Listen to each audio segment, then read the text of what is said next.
Civil services with Nilesh channel आपका स्वागत करता है। इस वीडियो को बहुत ध्यान से देखिएगा। इस वीडियो में हमने बहुत सारी इंपॉर्टेंट चीज़ें डिस्कस की हैं। चैनल को सब्सक्राइब कर लीजिए ताकि ऐसे इंपॉर्टेंट कंटेंट आप मिस ना करें। हमारी टेलीग्राम कम्युनिटी है civil services with Nilesh channel, वहाँ पे आप जुड़ जाइए। यूपीएससी से रिलेटेड बहुत सारे इंपॉर्टेंट कंटेंट हम अक्सर वहाँ पे शेयर करते रहते हैं। अगर आप पीसीएस की तैयारी कर रहे हैं तो हमारा Telegram channel PCS with Nilesh को सब्सक्राइब करना बिल्कुल ना भूलें। आप हमारी वेबसाइट www.nilesh.air442.com पे विजिट कर लें। वहाँ पे आपको UPSC and even state PSC से रिलेटेड बहुत सारे इंपॉर्टेंट कंटेंट मिल जाएगा। Civil services with Nilesh channel में आपका स्वागत है। आज हम हमारी जो योजना की सीरीज़ चल रही है उसमें आगे बढ़ेंगे। अब तक हमने जून की और मई की, ठीक है, जून एंड मई इनकी मैगज़ीन्स को कवर किया है। आज हम अप्रैल की जो योजना की मैगज़ीन है उसको कवर करने की कोशिश करेंगे, ठीक है। आई होप आपको ये सीरीज़ पसंद आ रही होगी और काफ़ी सारी कॉन्सेप्चुअल क्लैरिटी भी आपको मिल रही होगी इस सीरीज़ के जरिए, ठीक है। तो हमने क्या किया है, शॉर्ट नोट्स बनाए हैं योजना के, जिसमें जो योजना मैगजीन है उसमें 50 के आसपास पेजेस होते हैं, जिनको एक स्टूडेंट के लिए पढ़ना काफ़ी ज़्यादा मुश्किल हो जाता है, क्योंकि उसको जीएस का इतना सारा सिलेबस भी पढ़ना होता है और उसके साथ में 50+ पेजेस वो एक्स्ट्रा पढ़े, तो it is a difficult task. और हम देखते हैं कि बच्चे जो हैं योजना पढ़ ही नहीं पाते हैं, मीन्स का एग्ज़ाम उनका आ जाता है। तो इसलिए हमने 15 to 18 पेजेस में कोशिश करी है कि हम शॉर्ट नोट्स बनाएं योजना के और उसको आपको पढ़ा भी दें, ताकि आपका जो बर्डन है वो थोड़ा सा कम हो जाए, ठीक है। तो हम शुरू करते हैं। सबसे पहले हम बात करते हैं, जब योजना पढ़ने जा रहे हैं हम अप्रैल मंथ की, कि उसमें कुछ कुछ कीवर्ड्स हमको देखने को मिलेंगे। ऑल्दो जब हम पूरा ये टॉपिक पढ़ लेंगे तब आप इन कीवर्ड्स को खुद एक बार देखोगे तो आपकी नज़र इस पर अच्छे से जाएगी और आप इनको यूज़ कर सकते हो अपने मेंस के आंसर्स में, ठीक है। जैसे स्किल इंडिया है, it is key to unlocking India's economic potential. Bharat trade net, ये एक नया इनिशिएटिव है बजट में for single digital trade network. ये सारी चीज़ें जो हैं कहीं ना कहीं जो हमारे ये 15 पेज के नोट्स हैं अप्रैल की मैगज़ीन के, उसमें आएंगे और उनको हम वहीं पे समझेंगे। उसके बाद में आप इसको एक बार खुद से पढ़ के देखना, आपको लगभग सारी चीज़ें क्लियर हो जाएंगी, ठीक है। तो हम डायरेक्टली मैगज़ीन को स्टार्ट करते हैं टॉपिक्स के साथ में। सबसे पहले उसका ये इंडेक्स है। तो अगर हम देखें तो जो अप्रैल मंथ की मैगज़ीन है उसमें जो मेन फोकस किया गया है वो GS3 के टॉपिक्स पे किया गया है, ठीक है। और उसमें जो मेन फोकस है वो किस पे है, एम्प्लॉयमेंट पर प्लस स्किलिंग पर, क्योंकि जब हम स्किल्स देंगे तब एम्प्लॉयमेंट जो है वो बेहतर तरीके से लोगों को मिल पाएगी, ठीक है। तो हम अपने टॉपिक से शुरू करते हैं। ये हमने पहला पेज जो है एडिटोरियल का डाल दिया है योजना में ही, जो हमारी सीरीज़ है, ताकि आप ये देख सकें कि भाई इसमें जो दिया हुआ है वो कैसे एडिटोरियल दिया है और हमने जो शॉर्ट नोट्स बनाए हैं वो कितने हद तक उस चीज़ को कवर कर पाए हैं कि नहीं कर पाए हैं, ठीक है। तो जो पहला एडिटोरियल है उसकी अगर आप हेडिंग देखोगे तो वो है skill India prepping for industry 4.0, ठीक है। तो हम इसकी समरी पे सीधे आते हैं। Skill India prepping for industry 4.0। तो सबसे पहले जब हम इस तरीके की बातें करेंगे तो पहला पॉइंट जो आपके दिमाग में आना चाहिए वो क्या आना चाहिए, वो यही आना चाहिए कि भाई हमको क्या बनना है, $5 ट्रिलियन की इकोनॉमी बनना है, ठीक है। जब हमने पढ़ा था क्या कहते हैं वेव्स, अगर आपको याद हो तो मई मंथ की मैगजीन में, जिसमें हमने बात की थी world audio visual entertainment summit की, तो उसमें भी हमने कहा था कि हमें $5 ट्रिलियन की इकोनॉमी बनना है, तो वेव्स भी एक बड़ा योगदान देगा। जैसे उसमें हमने AVGC की भी बात करी थी, है ना, जिसमें G से क्या था, गेमिंग था, C से कॉमिक्स था, V से VFX था, है ना। तो इसकी भी हमने बात करी थी। तो इन सब का योगदान किस में होगा, भारत को $5 ट्रिलियन की इकोनॉमी बनाने में। इसी तरीके से जब हम बात कर रहे हैं स्किल इंडिया की और हम बात ही स्पेसिफिकली एम्प्लॉयमेंट से रिलेटेड कर रहे हैं, तो उसका तो सबसे बड़ा योगदान होगा ही भारत को $5 ट्रिलियन की इकोनॉमी बनाने में, ठीक है। तो एक बेसिक सा कीवर्ड है $5 ट्रिलियन की इकोनॉमी, जिसको आप बहुत जगह पर यूज़ कर सकते हो, ठीक है। तो जो स्किल इंडिया का जो गोल है हमारा कि भारत को स्किल बनाना है, उसके पीछे का लक्ष्य क्या है कि भारत $5 ट्रिलियन की इकोनॉमी बन पाए। उसके लिए कोर स्ट्रेटेजी क्या होगी, जो हमारी वर्कफोर्स है उसको स्किल्स देना, उसको कौशल देना। एम्पावर करना लोगों को और प्रोडक्टिविटी को बूस्ट करना, ठीक है। क्योंकि हमें पता है कि अगर जो लेबर है वो स्किल्ड है और एक लेबर है वो अनस्किल्ड है, तो स्किल्ड वर्सेस अनस्किल्ड कौन सी लेबर जो होगी उसकी प्रोडक्टिविटी ज़्यादा होगी? स्किल्ड की। और जब प्रोडक्टिविटी ज़्यादा होगी तो उससे क्या होगा? जीडीपी तेज़ी से बढ़ेगी, ठीक है। तो इसी वजह से हमें स्किल्ड वर्कफोर्स चाहिए ताकि हमारे देश की जीडीपी जो है बड़ी तेज़ी से बढ़े और हम तेज़ी से $5 ट्रिलियन की इकोनॉमी बन जाए। अब बात ये आती है कि हमें जो स्किल्ड वर्कफोर्स चाहिए उसके लिए सरकार के द्वारा क्या क्या कदम उठाए गए हैं। ये डायरेक्टली आपके मेंस के आंसर्स में यूज़ किए जाने वाले पॉइंट्स हैं और प्रीलिम्स में भी इनसे अलग से क्वेश्चंस आ सकते हैं। तो ये बेसिकली वो स्कीम्स हैं या वो इनिशिएटिव्स हैं जो सरकार के द्वारा लिए गए हैं भारत की वर्कफोर्स को स्किल्ड करने के लिए। जैसे कि पहला है नेशनल अप्रेंटिसशिप प्रमोशन स्कीम। तो सबसे पहले हम यही बात कर लेते हैं कि अप्रेंटिसशिप होता क्या है। तो अप्रेंटिसशिप का मतलब होता है लर्निंग वाइल वर्किंग, यानी कि आप काम करते हुए सीख रहे हो, ठीक है। या फिर लर्निंग वाइल वर्किंग के साथ साथ में इसको हम अर्निंग भी कर सकते हैं, ठीक है। तो इसमें होता क्या है, मान लो आपने क्या किया है, एक टेक्नीशियन का कोर्स किया है, ठीक है। तो आपने जब टेक्नीशियन का कोर्स कर लिया तब आप अप्रेंटिसशिप पे जाओगे, जिसमें आपको एक सीनियर टेक्नीशियन होगा आपके साथ में और आप उसके हेल्पर के तौर पर उसका क्या करोगे, काम करोगे। सो आप हर समय एक सीनियर टेक्नीशियन की पेट्रोनेज में हो, ठीक है। और उससे देख देख के आपको प्रैक्टिकल एक्सपोजर मिल रहा है कि भाई इस तरीके काम को इस तरीके से मुझे करना है और इस काम में आपको पैसा भी मिल रहा है। तो ये होता है लर्निंग वाइल वर्किंग या लर्निंग वाइल अर्निंग, ठीक है, कि आप काम सामने से देख रहे हो और सीख रहे हो, ठीक है। तो अब हम बात करते हैं नेशनल अप्रेंटिसशिप प्रमोशन स्कीम की। इसका ऑब्जेक्टिव क्या है? इसका ऑब्जेक्टिव यही है कि जो एजुकेशन है और जो एम्प्लॉयमेंट है उसके बीच में जो गैप है उसको भरना। देखो कई बार ऐसा देखने को मिलता है कि लोगों ने थ्योरेटिकल नॉलेज तो अच्छी ले ली है,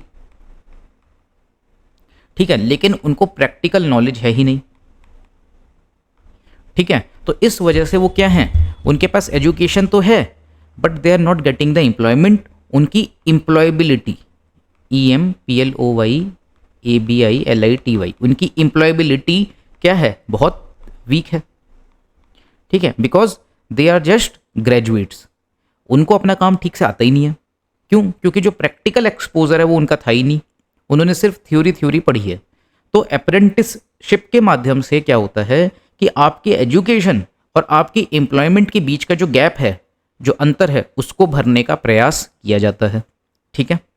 तो इसके तहत जो नेशनल अप्रेंटिसशिप प्रमोशन स्कीम है उसके तहत 7 लाख अप्रेंटिसेस को ट्रेन किया गया है, ठीक है। बहुत सारे वेरियस इंडस्ट्रीज जो हैं उनको कवर किया गया है और इसका आउटकम क्या होगा, जो यूथ है उसकी एम्प्लॉयबिलिटी मतलब एम्प्लॉयमेंट पाने की एबिलिटी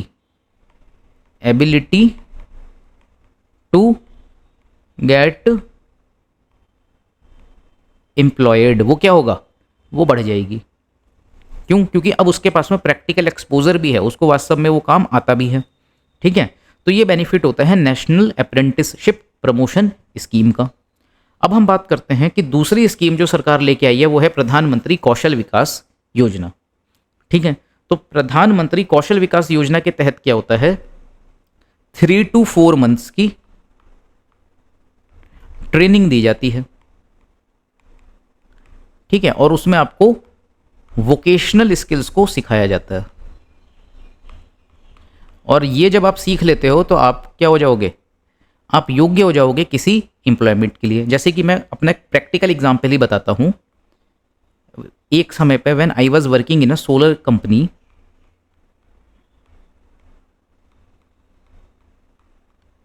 तो हमारे यहाँ पे एक इंस्टॉलर था हमारी कंपनी का, सोलर इंस्टॉलर। उसने क्या किया था, 12th से ड्रॉप आउट होने के बाद में प्रधानमंत्री कौशल विकास योजना के तहत जो सोलर इंस्टॉलेशन होते हैं, सोलर प्लांट इंस्टॉलेशन, उसकी ट्रेनिंग कर ली।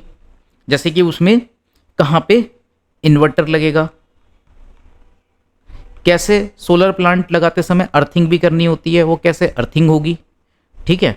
सोलर पैनल्स जो हैं वो कैसे इंस्टॉल किए जाएंगे, कहाँ इंस्टॉल किए जाएंगे। क्या सीख लिया कि भाई कि जैसे कि सोलर प्लांट के इंस्टॉलेशन के लिए हमें सनलाइट का डायरेक्शन देखना होता है, वो सब सीख लिया। उसके अलावा क्या देख लिया कि जो सोलर पैनल है एक, उसकी क्या उसकी लेंथ होगी, क्या उसकी विड्थ होगी, कितने किलोवाट का सोलर प्लांट जो है एक पर्टिकुलर रीजन में लग सकता है। इन सब की बेसिक इन्फॉर्मेशन मिल गई, 3 महीने की ट्रेनिंग हो गई, और उसके बाद में जिस जगह पर उसने ये ट्रेनिंग करी वहीं पे उसको ये गाइड भी कर दिया गया कि वो कौन सी कंपनीज है जहाँ पे आप अप्लाई कर सकते हो, क्योंकि आपने एक स्किल सीख ली है। तो अब आप वहाँ अप्लाई करोगे और ईजिली आपको जॉब्स मिल सकती हैं, ठीक है। तो प्रधानमंत्री कौशल विकास योजना के तहत वोकेशनल स्किल्स की ट्रेनिंग दी जाती है, जिससे डायरेक्टली जॉब मिल जाती है। मैंने अभी आपको सोलर स्किल का, एक सोलर प्लांट इंस्टॉलेशन का एग्जाम्पल दिया, उसी तरीके से आप एक दूसरा एग्जाम्पल ले सकते हो। कोई लड़की है, उसने स्विंग सीख ली, यानी कि क्या सीख ली, सिलाई सीख ली, ठीक है। कितने महीने में, 2 to 3 मंथ्स में। अब इसमें क्या होता है, प्रधानमंत्री कौशल विकास योजना में फ्री ऑफ कॉस्ट आपको ट्रेनिंग दी जाती है, ठीक है। अब 2 से 3 महीने में सिलाई सीख ली, और उसके बाद में उस लड़की ने क्या किया, अपनी खुद से सिलाई का काम चालू कर दिया, और लोग आएंगे और सिलाई करवाएंगे, ठीक है। तो इस तरीके से यहाँ पे वोकेशनल स्किल्स जो हैं सिखाई जाती हैं, ताकि आपको तुरंत ही जॉब मिल सके। ये हो गया प्रधानमंत्री कौशल विकास योजना। कौशल विकास का मतलब क्या हो गया, स्किल डेवलपमेंट, ठीक है। तो आपको समझ में भी आना चाहिए कि जब हम नेशनल अप्रेंटिसशिप प्रमोशन स्कीम की बात करते हैं और उसको कंपेयर करते हैं प्रधानमंत्री कौशल विकास योजना से, तो दोनों में अंतर है। नेशनल अप्रेंटिसशिप प्रमोशन स्कीम में आप जनरली क्या करके आए होंगे, ITI करके आए होंगे, ठीक है। आपने ITI करा हुआ है, लेकिन यानी कि आपके पास में थियोरेटिकल नॉलेज है, बट आपके पास में प्रैक्टिकल एक्सपोजर नहीं है, तो वो काम जो है नेशनल अप्रेंटिसशिप प्रमोशन स्कीम के तहत हो जाएगा। और इसमें क्या होता है, लर्निंग विद अर्निंग। अब जब हम इसको कंपेयर करते हैं प्रधानमंत्री कौशल विकास योजना से, तो इसमें आपको क्या नहीं मिलता, इसमें आपको पैसा नहीं मिलता, यू डोंट अर्न, ठीक है, यू आर जस्ट ट्रेन्ड। और इसमें ट्रेनिंग जो होती है वो फ्री ऑफ कॉस्ट होती है, ठीक है। तो ये डिफरेंस भी आपको क्लियर होना चाहिए दोनों में, कि नेशनल अप्रेंटिसशिप प्रमोशन स्कीम क्या है और प्रधानमंत्री कौशल विकास योजना क्या है। फिर हम बात करते हैं स्टार्टअप इंडिया प्रोग्राम की।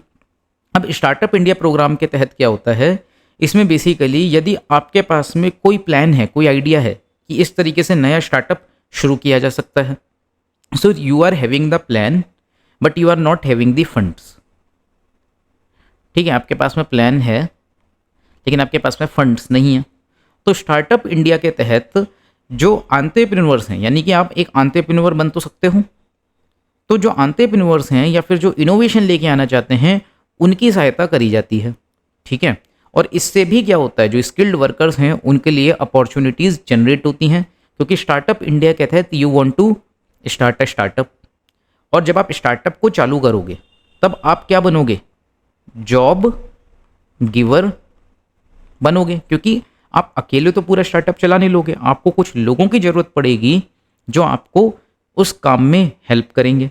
तो इस तरीके से जो स्टार्टअप इंडिया है वो क्या है, एक जॉब गिवर के तौर पे आता है। इसका हम एक प्रैक्टिकल एग्जांपल भी समझ सकते हैं कि मान लो कोई लड़का है, उसने क्या किया है, उसने ग्रेजुएशन कंप्लीट करी है, ठीक है।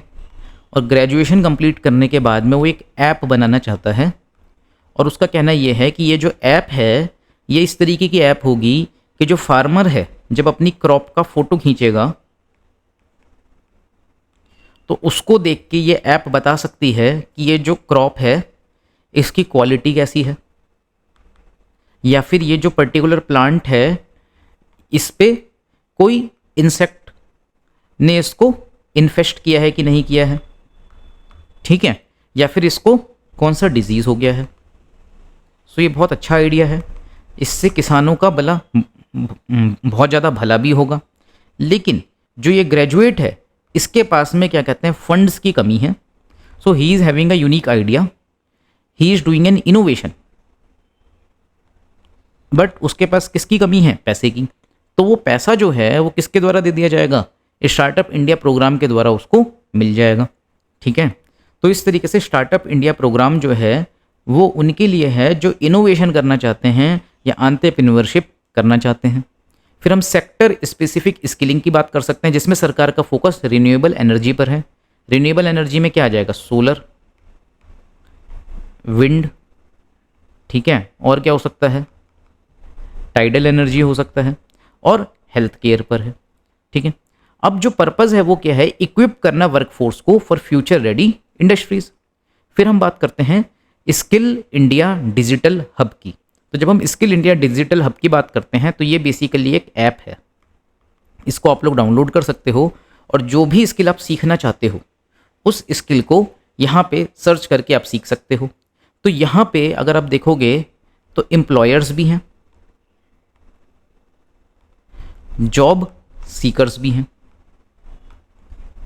तो स्किल इंडिया डिजिटल हब के माध्यम से आपने क्या किया, डिजिटली ऑनलाइन किसी स्किल को सीख लिया और उसके बाद में you become the job seeker, जिसमें स्किल इंडिया डिजिटल हब के तहत आपको स्किल कार्ड भी मिलता है जिस पे लिखा होगा कि आपने ये स्किल सीखी है और उसके बेसिस पे जो लोग जॉब गिवर्स हैं यानी कि जो एम्प्लॉयर्स हैं वो आपको हायर कर सकते हैं, ठीक है। तो इस ऐप को आप लोग आज ही डाउनलोड करें और इसमें सर्च करें कि ये मतलब कैसे आप इसमें स्किल्स सीख सकते हैं, ठीक है। ये प्लेटफॉर्म है स्किलिंग के लिए, क्रेडिट एक्सेस के लिए एंड एम्प्लॉयमेंट के लिए। ये यूज़ करता है आर्टिफिशियल इंटेलिजेंस को और मशीन लर्निंग टेक्नोलॉजीज को। इसका भी गोल क्या है, इनेबल करना seamless access and integration of skilling resources. फिर हम बात करते हैं स्किल इम्पैक्ट बॉन्ड की। तो जब हम स्किल इम्पैक्ट बॉन्ड की बात करते हैं तो ये भी बेसिकली एक तरीका होता है किसका, फाइनेंस का। मान लेते हैं कोई कुछ यूथ्स हैं, ठीक है, दे नीड ट्रेनिंग, उनको किसकी ज़रूरत है, ट्रेनिंग की ज़रूरत है, ठीक है। There is a training centre who is ready to give training, who gives training. अब जिनको ट्रेनिंग की ज़रूरत है इन स्टूडेंट्स को, लैक फाइनेंस, इनके पास पैसा नहीं है। तो फिर यहाँ पे क्या होता है, स्किल इंडिया इम्पैक्ट बॉन्ड के तहत एक आएगी इन्वेस्टर आएंगे, वो क्या कहेंगे कि हम इन्वेस्ट करने को राजी हैं, आप इनको ट्रेनिंग दो यूथ को, और जब इनको ट्रेनिंग मिलेगी तो उसके तहत फिर इनको एम्प्लॉयमेंट भी मिलनी चाहिए। अब ट्रेनिंग के बाद में जब इनको एम्प्लॉयमेंट मिलेगी उस टाइम पे क्या होगा, जिस इन्वेस्टर ने इन्वेस्ट किया है उसका पैसा वापस होगा प्लस सम प्रॉफिट। और जब ट्रेनिंग सेंटर से इन यूथ को ट्रेनिंग दी गई और इनको एम्प्लॉयमेंट मिलेगी उसी टाइम पे ट्रेनिंग सेंटर को फुल पेमेंट होगा, फुल पेमेंट।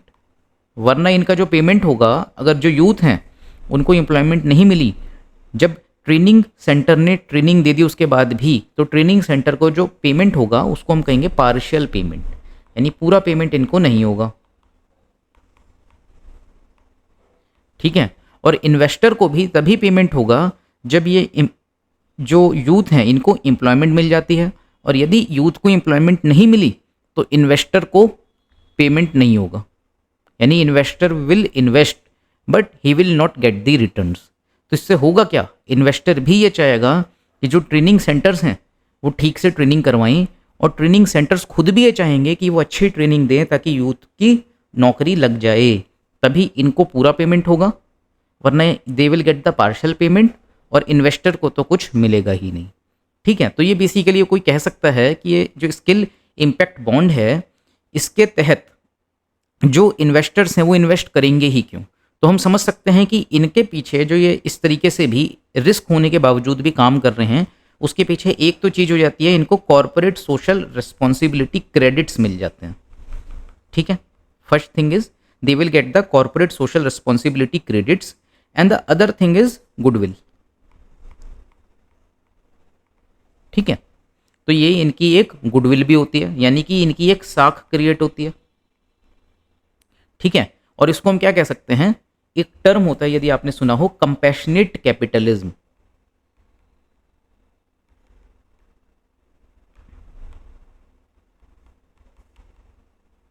तो ये हम कंपैशनेट कैपिटलिज्म का भी एक एग्जाम्पल ले सकते हैं। ठीक है, तो ये कुछ चीज़ें हैं जो आप अलग से नोट कर सकते हो। अब इसमें जो लिखा हुआ है उसको हम एक बार देखते हैं। स्किल इम्पैक्ट बॉन्ड, इसका टारगेट क्या है, 50,000 यूथ को ट्रेनिंग देना। स्पेशल फोकस किन पर होगा, वुमेन पे और मार्जिनलाइज्ड कम्युनिटीज़ पे, यानी कि जो हाशिए पे खड़ा समाज है उस पर, जिसमें बैकवर्ड क्लासेस हो सकती हैं, बैकवर्ड कास्ट हो सकती हैं, विमेन हो सकती हैं। ठीक है, आउटकम बेस्ड फाइनेंसिंग मॉडल। अब देखो, स्किल इम्पैक्ट बॉन्ड एक आउटकम बेस्ड फाइनेंसिंग मॉडल है। यही चीज़ तो मैंने आपको बताई कि इन्वेस्टर को पैसा कब मिलेगा, जब यूथ को बेसिकली जॉब मिल जाएगी। तो यानी कि जो मॉडल है वो एक आउटकम बेस्ड फाइनेंसिंग मॉडल है और यही इसके सक्सेस का कारण बनेगा। ठीक है, फिर हम बात करते हैं स्किल इंडिया इंटरनेशनल सेंटर्स की। तो स्किल इंडिया इंटरनेशनल सेंटर्स क्या हैं, भारत में अंतर्राष्ट्रीय केंद्र बनाए जा रहे हैं। किसके लिए, मतलब कि भारत में स्किल दी जा रही है लोगों को, ताकि वो इंटरनेशनल जॉब्स के लिए प्रिपेयर हो जाएं। ठीक है, तो स्किल इंडिया इंटरनेशनल सेंटर्स के 30 सेंटर्स भारत में, 30 केंद्र खोले गए हैं। अब इसमें ट्रेनिंग दी जाती है अलग अलग तरीके की। वो आर्टिफिशियल इंटेलिजेंस से संबंधित हो सकती हैं, साइबर सिक्योरिटी से संबंधित हो सकती हैं, रोबोटिक्स से संबंधित हो सकती हैं। इसके अलावा भी जो उनको ट्रेनिंग दी जाती हैं, वोकेशनल ट्रेनिंग्स भी कई बार उन्हें दी जाती हैं। जैसे कि मान लो बहुत सारे लोग हैं भारत से जो यूएई में जाके काम करना चाहते हैं, क्योंकि यूएई में हम कह सकते हैं कि जो टेक्नीशियन की जॉब्स हैं उनमें बहुत ज़्यादा वैकेंसी है। ठीक है, तो भारत में एक व्यक्ति है रवि, वो ये चाहता है कि मैं क्या करूं, मुझे टेक्नीशियन का काम तो थोड़ा बहुत आता ही है और मैं यूएई में जाके काम करूं। ठीक है, या फिर मैं सऊदी अरब में जाके काम करूं। तो ये जो स्किल इंडिया इंटरनेशनल सेंटर्स होंगे, इनका क्या काम होगा, उनको ये बेसिकली प्रिपेयर करेंगे इंटरनेशनल जॉब्स के लिए। जैसे कि अगर उसको सऊदी अरब में जाके काम करना है तो उसको अरबिक सिखाई जाएगी, बेसिक अरेबिक। ठीक है, अब बेसिक अरेबिक उसको सिखाएंगे। उसके अलावा वो जो व्यक्ति है उसको प्रिपेयर किया जाएगा वहाँ के कल्चर के बारे में, how he has to deal there, और उसको जो टेक्नीशियन की जो उसकी स्किल है उसको थोड़ा सा पॉलिश कर दिया जाएगा। ठीक है, और उसके लिए जो वीज़ा वगैरह की व्यवस्था है उसको ईजी बना दिया जाएगा।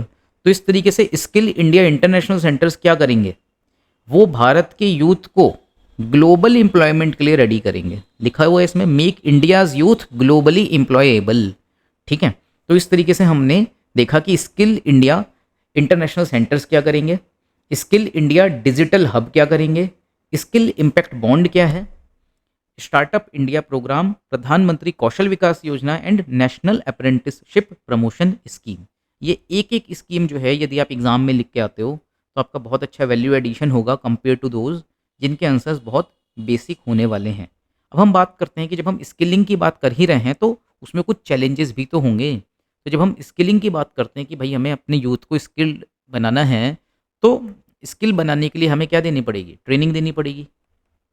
तो जो चैलेंजेस होंगे वो क्या होंगे, क्वालिटी ऑफ ट्रेनिंग, जो ट्रेनिंग है, प्रशिक्षण है, उसकी गुणवत्ता कैसी है, accessibility across the rural and urban areas. कई बार हमें देखने को मिलता है कि कुछ लोग चाहते हैं कि वो स्किल्स सीख पाएँ, they want to get trained, लेकिन उनके यहाँ पे एक्सेसिबिलिटी ही नहीं है, वहाँ पे ट्रेनिंग सेंटर्स हैं ही नहीं।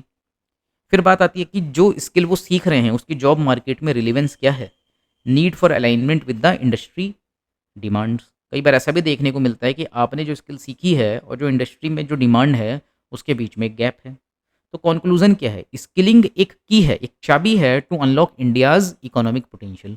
भारत की आर्थिक क्षमता का जो पोटेंशियल है, मतलब कि भारत की जो आर्थिक क्षमता है उसकी चाबी है skilling. A skilled workforce foundation for innovation, entrepreneurship and global leadership. अब जो इश्यूज़ हैं योजना के वो एक्सप्लोर करते हैं इनिशिएटिव्स को, चैलेंजेस को और अपॉर्चुनिटी को। तो इंडिया की सक्सेस डिपेंड करती है उसकी एबिलिटी, उसकी कितनी क्षमता है स्किल होने की, अप स्किल होने की और रीस्किल होने की। किसको? अपनी ह्यूमन कैपिटल को। ठीक है, सिंपल है। तो इस आर्टिकल से आपने काफ़ी कुछ सीखा होगा। अब हम आर्टिकल नंबर 1 पे चलते हैं अपने, skill India mission a decade of transformation and road ahead. अब ये जो आर्टिकल है ये GS3 और GS2 दोनों में ही आपके काम आ जाएगा। GS3 में जो इकोनॉमिक्स वाला पोर्शन है उसमें काम आएगा, GS2 में आपके गवर्नेंस वाले पोर्शन में भी इसका यूज़ हो सकता है। तो ये जो स्किल इंडिया मिशन है इसको 2015 में लॉन्च किया गया था। क्यों किया गया होगा? आप खुद से सोचो। इसका उद्देश्य क्या होगा कि जो स्किल गैप है हमारे देश में उसको क्या करना? रिड्यूस करना। ठीक है, तो यही लिखा हुआ है, bridge skill gap, align workforce with national priorities, जो राष्ट्र की प्राथमिकताएं हैं उनके साथ में वर्कफोर्स को अलाइन करना, इंडस्ट्री की जो आवश्यकताएं हैं और ग्लोबल ट्रेंड्स हैं। ठीक है, millions trained, India emerging as a global skills hub, ये इसका आउटकम है। अब हम बात करते हैं कि एक रोबस्ट स्किलिंग फ्रेमवर्क, फ्रेमवर्क मतलब एक आपको स्किलिंग की रूपरेखा तैयार करनी है जो बहुत रोबस्ट होनी चाहिए, यानी कि बहुत ही कॉम्प्रिहेंसिव होनी चाहिए। आप एक फ्रेमवर्क, एक रूपरेखा बनाना चाहते हो स्किलिंग से संबंधित, तो उसके लिए अलग से क्या किया गया?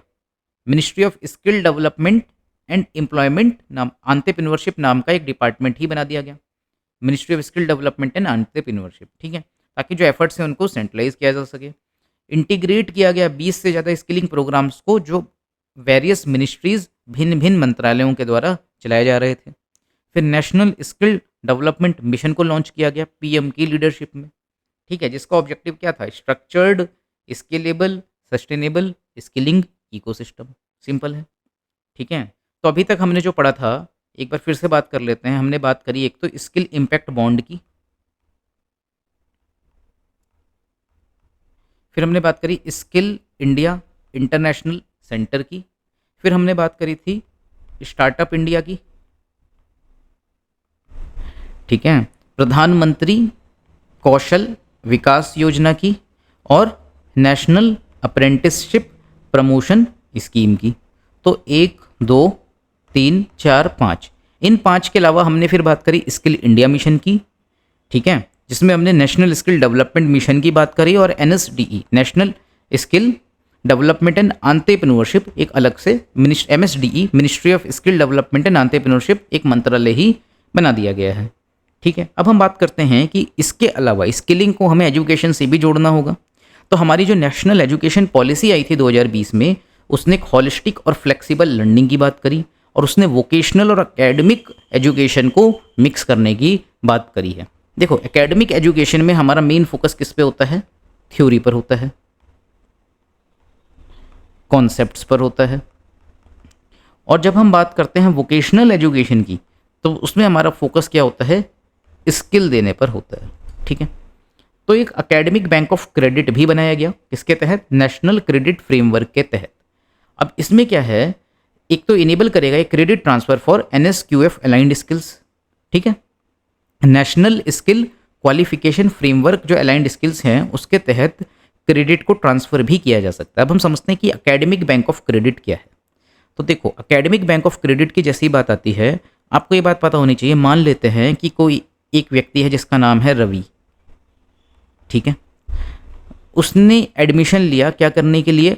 BA करने के लिए इन इंग्लिश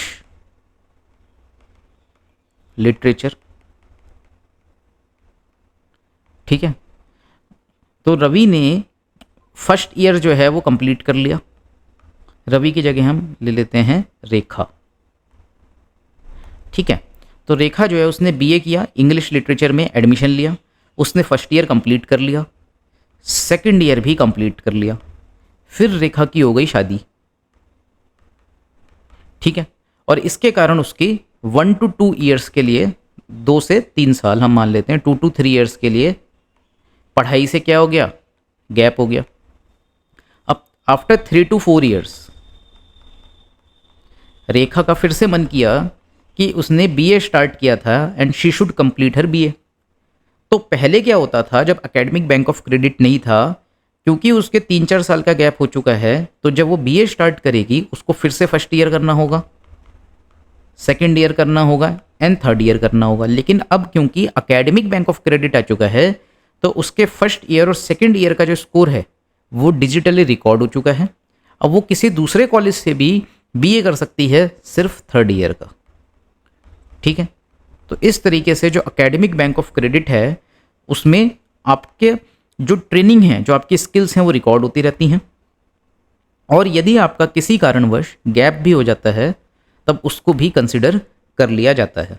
ठीक है, तो academic equivalency for ITI graduate. ठीक है, तो आईटीआई क्या होता है, इंडस्ट्रियल ट्रेनिंग इंस्टीट्यूट ग्रेजुएट्स, उनके लिए भी एक एकेडमिक इक्विवेलेंसी लाई जाएगी। फिर हमें इंडस्ट्री लिंकेज को भी बेहतर करना होगा, तो 100+ इंडस्ट्रीज़ के साथ में कंसल्टेशन होगा। फ्लेक्सिबल MOUs यानी कि मेमोरेंडम ऑफ अंडरस्टैंडिंग्स होंगे। ठीक है, और उसके साथ में डुअल सिस्टम ऑफ ट्रेनिंग को इंट्रोड्यूस किया जाएगा ITIs में। तो डुअल सिस्टम ऑफ ट्रेनिंग का क्या अर्थ है? अगर हम नॉर्मल बात करें तो ITI में भी क्या होता है, आपको एजुकेशन जब दी जाती है तब उसमें थ्योरी पे फोकस होता है। ठीक है, लेकिन जब हम डुअल सिस्टम ऑफ ट्रेनिंग की बात करेंगे तो उसमें क्या होगा, आपको इंडस्ट्रियल एक्सपोजर भी दिया जाएगा, ताकि जैसे ही आपका कोर्स कंप्लीट हो 2 साल का 3 साल का, यू आर इंडस्ट्री रेडी। ठीक है, इसलिए हम क्या कह रहे हैं, डुअल सिस्टम ऑफ ट्रेनिंग कह रहे हैं, जिसमें थ्योरी के साथ साथ में इंडस्ट्रियल एक्सपोजर पर भी फोकस होगा।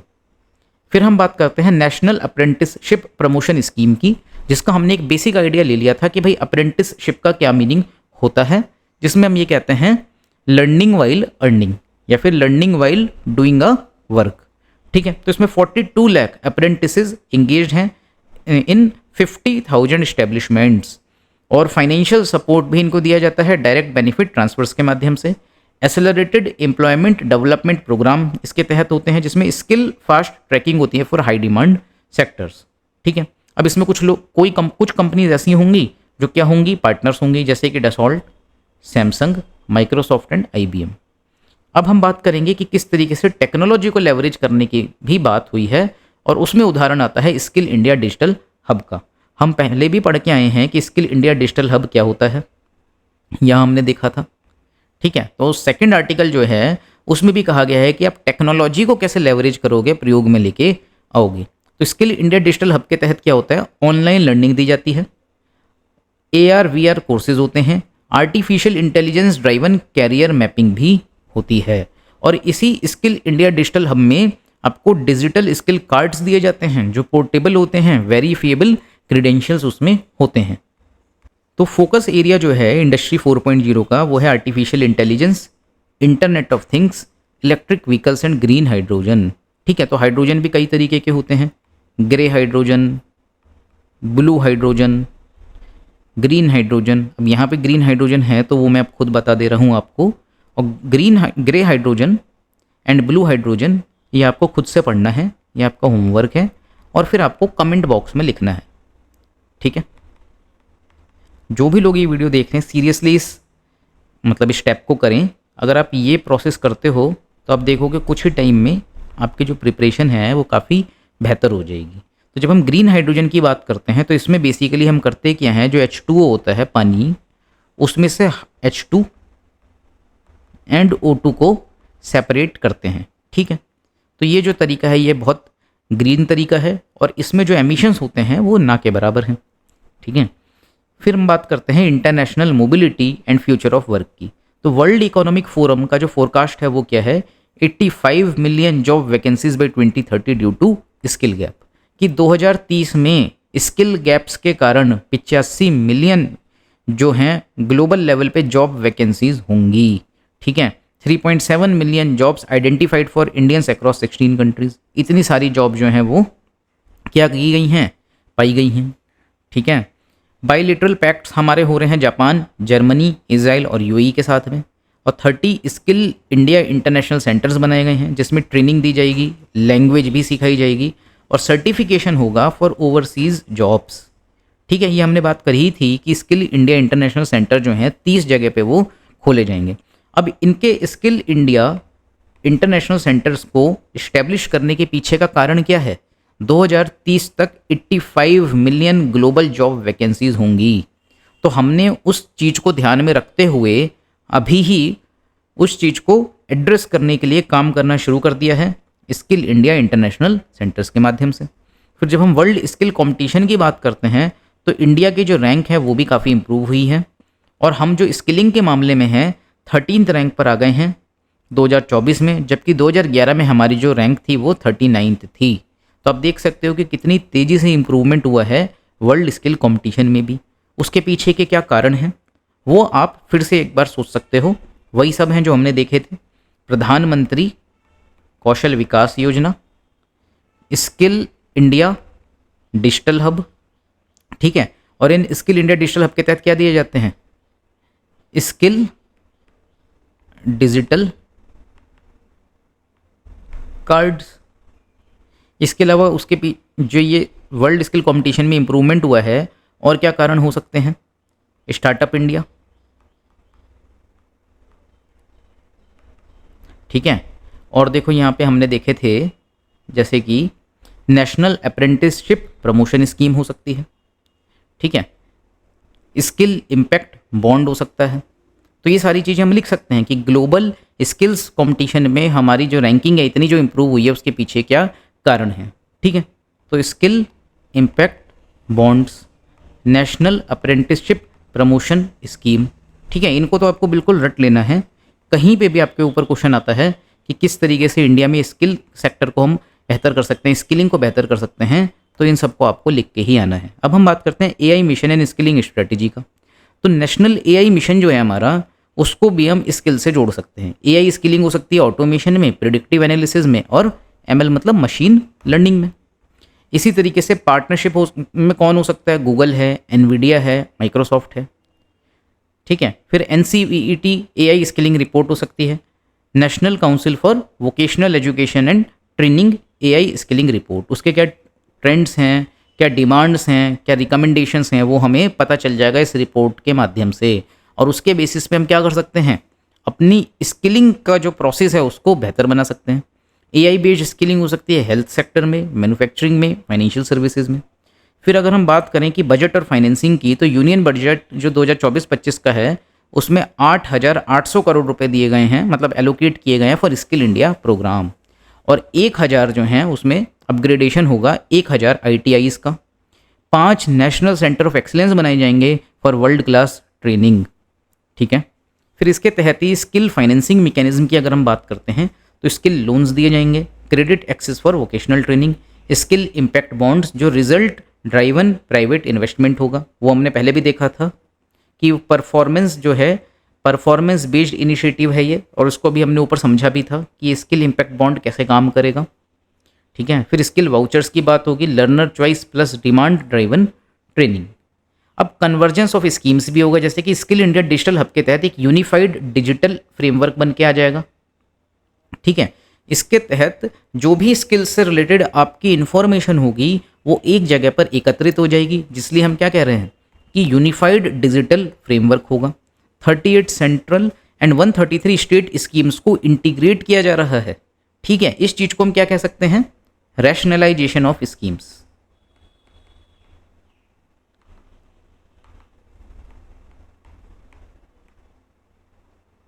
क्योंकि यदि बहुत सारी स्कीम्स एक जैसी चल रही हैं और वो अलग अलग चल रही हैं तो उसके कारण क्या होता है? डुप्लीकेसी ऑफ रिसोर्सेस, ठीक है। और over regulation leads to under regulation, ये शब्द भी आपने कहीं ना कहीं सुना होगा, ठीक है। तो इसी वजह से हमें स्कीम्स के रैशनलाइजेशन की और इंटीग्रेशन की ज़रूरत है। वे स्कीम जो एक जैसी हैं लेकिन अलग अलग चल रही हैं, इसका इम्पैक्ट क्या होता है? बेटर मॉनिटरिंग हो पाती है, रिडंडेंसी घटती है और ऑप्टिमल रिसोर्स यूज़ होता है। अब हमें क्या करना है? ये सरकार क्या चाहती है कि हम ट्रेडिशनल और रूरल वर्कफोर्स को भी एम्पावर करें। उसके लिए सरकार क्या लेके आई है? प्रधानमंत्री विश्वकर्मा स्कीम या PM विश्वकर्मा योजना। अब इसके तहत क्या होगा? जो लोग ट्रेडिशनल कामों में लगे हुए हैं जिसमें से हमने 18 जो काम हैं उनको आइडेंटिफाई किया है सरकार ने, जैसे कि कारपेंट्री में लगे हैं, यानी कि क्या हैं, बढ़ई हैं। इसी तरीके से गोल्ड स्मिथ हैं, सुनार हैं, ठीक है, ब्लैक स्मिथ हैं, यानी कि लोहार हैं। और कौन हो सकते हैं, पॉटर हो सकते हैं, यानी कुम्हार। इस तरीके से 18 सेक्टर्स हैं जिनको आइडेंटिफाई किया गया है। तो ये क्या है, अपने ट्रेडिशनल वर्क में लगे हुए हैं, ठीक है। तो इन लोगों का स्किल इन्हेंसमेंट किया जाए और इन लोगों को कुछ पैसा भी दिया जाए, लोन भी दिया जाए, ताकि ये अपने काम को क्या कर सकें, अप स्केल कर सकें, ये अपना खुद का काम चालू कर सकें, ठीक है। इसके तहत इनको सर्टिफिकेट्स भी मिलेंगे, जिनको हम कहेंगे विश्वकर्मा सर्टिफिकेट्स, ठीक है।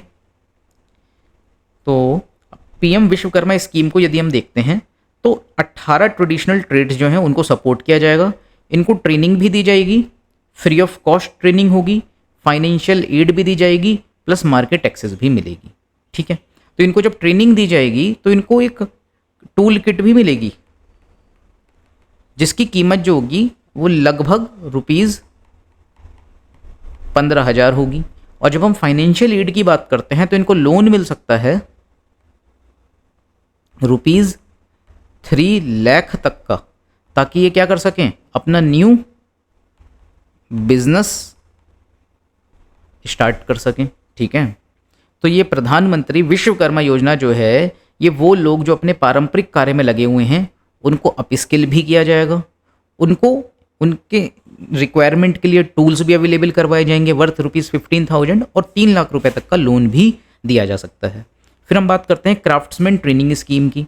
अब जो क्राफ्ट्समैन ट्रेनिंग स्कीम है, इसके तहत आपको स्किल दी जाएगी यदि आप कोई क्राफ्ट का काम सीखना चाहते हो तो ये जो क्राफ्ट्समैन ट्रेनिंग स्कीम है और जो आपकी पीएम विश्वकर्मा स्कीम है, इसमें एक डिफरेंस है। पीएम विश्वकर्मा स्कीम में आप वह काम ट्रेडिशनली करते चले आ रहे हो कि आपके फादर भी कौन थे, पॉटर थे, आपके ग्रैंडफादर भी पॉटर थे, और आप भी पॉटर के काम को क्या कर रहे हो, कंटिन्यू कर रहे हो, ठीक है। तब आपको अपस्किल किया जाएगा, आपको लोन भी दिया जाएगा, आपको टूल किट भी अवेलेबल करवाई जाएगी और आपको ट्रेनिंग दी जाएगी कि किस तरीके से आप डिजिटली भी अपने प्रोडक्ट्स को क्या कर सकते हो, सेल कर सकते हो, ठीक है। तो इन चीज़ों का आपको ख्याल रखना है कि दोनों चीज़ों में अंतर है। क्राफ्ट्समैन ट्रेनिंग स्कीम के तहत जो लोग क्राफ्ट्समैन बनना चाहते हैं उनको ट्रेनिंग दी जाएगी और प्रिजर्व किया जाएगा हेरिटेज क्राफ्ट को। तो national skill qualification framework compliant courses होंगे, जैसे कि किसी को बसोली पेंटिंग सीखनी है। अभी बसोली पेंटिंग कहाँ होती है, जम्मू में होती है, ठीक है। जम्मू एंड कश्मीर की बात आती है तब हम कहते हैं बसोली पेंटिंग की। अगर आपने नितिन सिंघानिया पढ़ी है तो उसमें बसोली पेंटिंग भी पढ़ा होगा। आपको कारपेट वीविंग करनी है, आपको फुलकरी बनानी है, वुड कार्विंग करनी है। तो इस तरीके की जो ट्रेनिंग्स हैं, जो क्राफ्ट्समैन ट्रेनिंग है, उसके लिए भी एक स्कीम चलाई गई है। फिर आती है पीएम जनमन एंड वंधन योजना। तो जब हम जनमन की बात करते हैं तो ये बेसिकली ट्राइबल्स को ध्यान में रखते हुए स्कीम बनाई गई है, जिसकी फुल फॉर्म होती है प्रधानमंत्री जनजातीय आदिवासी, ठीक है। और ये जो स्कीम है, वंधन स्कीम है, इनका फोकस ट्राइबल कम्युनिटीज़ हैं, इंक्लूसिव ग्रोथ है और कल्चरल प्रिजर्वेशन है। अब वंधन योजना के तहत क्या होता है, हम मान लेते हैं कि एक ट्राइबल कम्युनिटी है, वो क्या करती है, शहद बनाती है, ठीक है, वो एपीकल्चर करती है, या फिर वो बैम्बू से कुछ प्रोडक्ट्स बनाती है, ठीक है। तो उन प्रोडक्ट्स को किस तरीके से हम नेशनली एंड इंटरनेशनली बेच सकते हैं, उनको एक मार्केट अवेलेबल करवा सकते हैं, इस चीज़ का ख्याल वंधन योजना के तहत रखा जाएगा। अब ये सारी चीज़ें जब होंगी तो इससे इंक्लूसिव ग्रोथ भी होगी और कल्चरल प्रिजर्वेशन यानी कि सांस्कृतिक विरासत जो है उसकी रक्षा भी होगी, ठीक है। तो देखो, पीएम जनमन एंड वंधन योजना की अगर हम बात करें, फोकस है ट्राइबल कम्युनिटीज़ पे for inclusive growth and cultural representation. Vishwakarma Yojana क्या है, 18 ट्रेडिशनल ट्रेड्स हैं with training, financial aid and market access. फिर क्राफ्ट्समैन ट्रेनिंग स्कीम के तहत हमें अपनी हेरिटेज क्राफ्ट को प्रिजर्व करने पे फोकस करना होगा। ठीक है, अब जब हम बात कर ही रहे हैं इन सब चीज़ों की, तो what are the challenges and the road ahead. तो जो चैलेंजेस हैं वो यही हैं कि भाई हमें एक बेटर इंडस्ट्री अलाइनमेंट की आवश्यकता है, डेटा ड्राइवन प्लानिंग हमको करनी होगी और स्कूल के करिकुलम में ही चीज़ों को इंटीग्रेट करने का प्रयास करना होगा।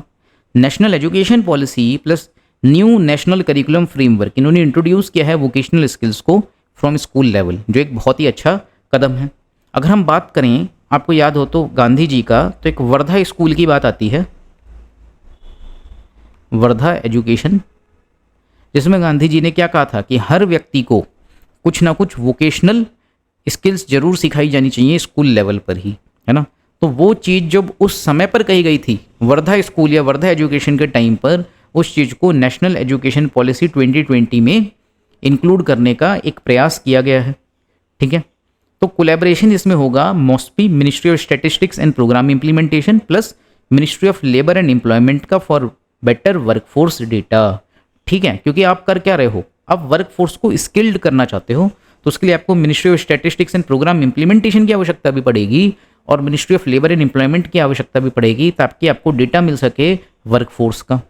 ठीक है, अब हम चाहते हैं कि ट्रांसफॉर्म करना है इंडिया की वर्कफोर्स को, तो वो कैसे होगा, जो अनटैप्ड वर्कफोर्स का पोटेंशियल है उसको हम टैप कैसे कर पाएंगे, जब स्किल्स दे देंगे। ठीक है, तो इसमें भी वही लिखा हुआ है, मॉडर्नाइज करेंगे स्किलिंग को with technology, connecting skills with job market, accessible skilling for all citizens. ठीक है, तो ये स्किल इंडिया इनिशिएटिव का क्या हो जाएगा, गोल हो जाएगा। अगर हम कंक्लूजन की बात करें तो हम यही कह सकते हैं कि स्किल इंडिया ने ट्रांसफॉर्म करा है इंडिया की वर्कफोर्स को ओवर अ डिकेड, और हम 2047 तक एक विकसित भारत बनाना चाहते हैं। और 2047 तक हमारा जो टारगेट है जीडीपी का, वो कितना है वो भी पता होना चाहिए, $10 ट्रिलियन। ठीक है, तो $10 ट्रिलियन हमारा टारगेट है, उसको भी फुलफिल करने के लिए हमें ये सारे कदम उठाने ही होंगे। तो गोल हमारा क्या है, ग्लोबल लीडर बनना है स्किल्स में और इनोवेशन में, क्रिएट करना है future ready dynamic and inclusive workforce को। ठीक है, स्ट्रेटजी क्या होगी, tech integration, strong industry linkages, skilling from grass root to global. ठीक है, तो इस तरीके से हमारा जो योजना का एक एडिटोरियल था उसकी समरी कंप्लीट हो गई, और उसके साथ में ही हमने आर्टिकल 1 को भी कंप्लीट कर लिया। अब हम आर्टिकल 2 पे आते हैं, enhancing skills for India's export. Skills को इन्हेंस करने की बात करेंगे एक्सपोर्ट के लिए, तो हमें क्या करना होगा, हमें अपना विकास जो है एक्सपोर्ट लेड करना होगा, हमें ग्लोबल वैल्यू चेन जो है उसको अपनी बेहतर करना होगा, उसको वर्ल्ड के साथ में इंटीग्रेट करना होगा। उसके अलावा अगर हम बेसिक सी बात करें कि भाई हमें क्या करना है, इन स्किल्स को इन्हेंस करना है इंडिया के एक्सपोर्ट के लिए, तो उसमें हमें कुछ बेसिक चीज़ें भी ध्यान में रखनी होंगी कि कुछ चैलेंजेस भी होते हैं। जैसे कि बहुत बेसिक है कि भारत क्या चाहता है कि हम अपने एक्सपोर्ट को बढ़ाएं, तो एक्सपोर्ट को बढ़ाने के लिए आपको स्किल भी वैसी करनी होगी, और उसके साथ में आपको लॉजिस्टिक्स पे भी फोकस करना होगा, आपको इंफ्रास्ट्रक्चर पे भी फोकस करना होगा, पोर्ट जो इंफ्रास्ट्रक्चर है उस पर काम करना होगा, और जो टर्न अराउंड टाइम होता है, टर्न अराउंड टाइम, उसको क्या करना होगा, घटाना होगा। ठीक है, तो इस तरीके से हमें बहुत सारी चीज़ों को एड्रेस करना होगा यदि हम क्या चाहते हैं, अपने एक्सपोर्ट को बढ़ाना चाहते हैं। ठीक है, तो अब हम बात करते हैं कि क्या कुछ हमारे प्रायोरिटीज़ उसमें होंगी। तो जो प्रायोरिटी सेक्टर्स होंगे जब हम एक स्किल्स को इन्हेंस करना चाहते हैं फॉर इंडियाज एक्सपोर्ट, तो green technology, space technology, high value manufacturing, infrastructure and MSME empowerment. ठीक है, ये सब हमारे क्या होंगे, फोकस एरियाज होंगे। अब इंडिया के जो एक्सपोर्ट परफॉर्मेंस है उसको यदि हम देखें तो ग्लोबल मर्केंडाइज ट्रेड जो है वो +2% है, जबकि इंडिया का नॉन पेट्रोलियम एक्सपोर्ट 7% से ज़्यादा है। उसमें जो की सेक्टर्स हैं वो केमिकल्स, इलेक्ट्रॉनिक्स, इंजीनियरिंग और फार्मा है।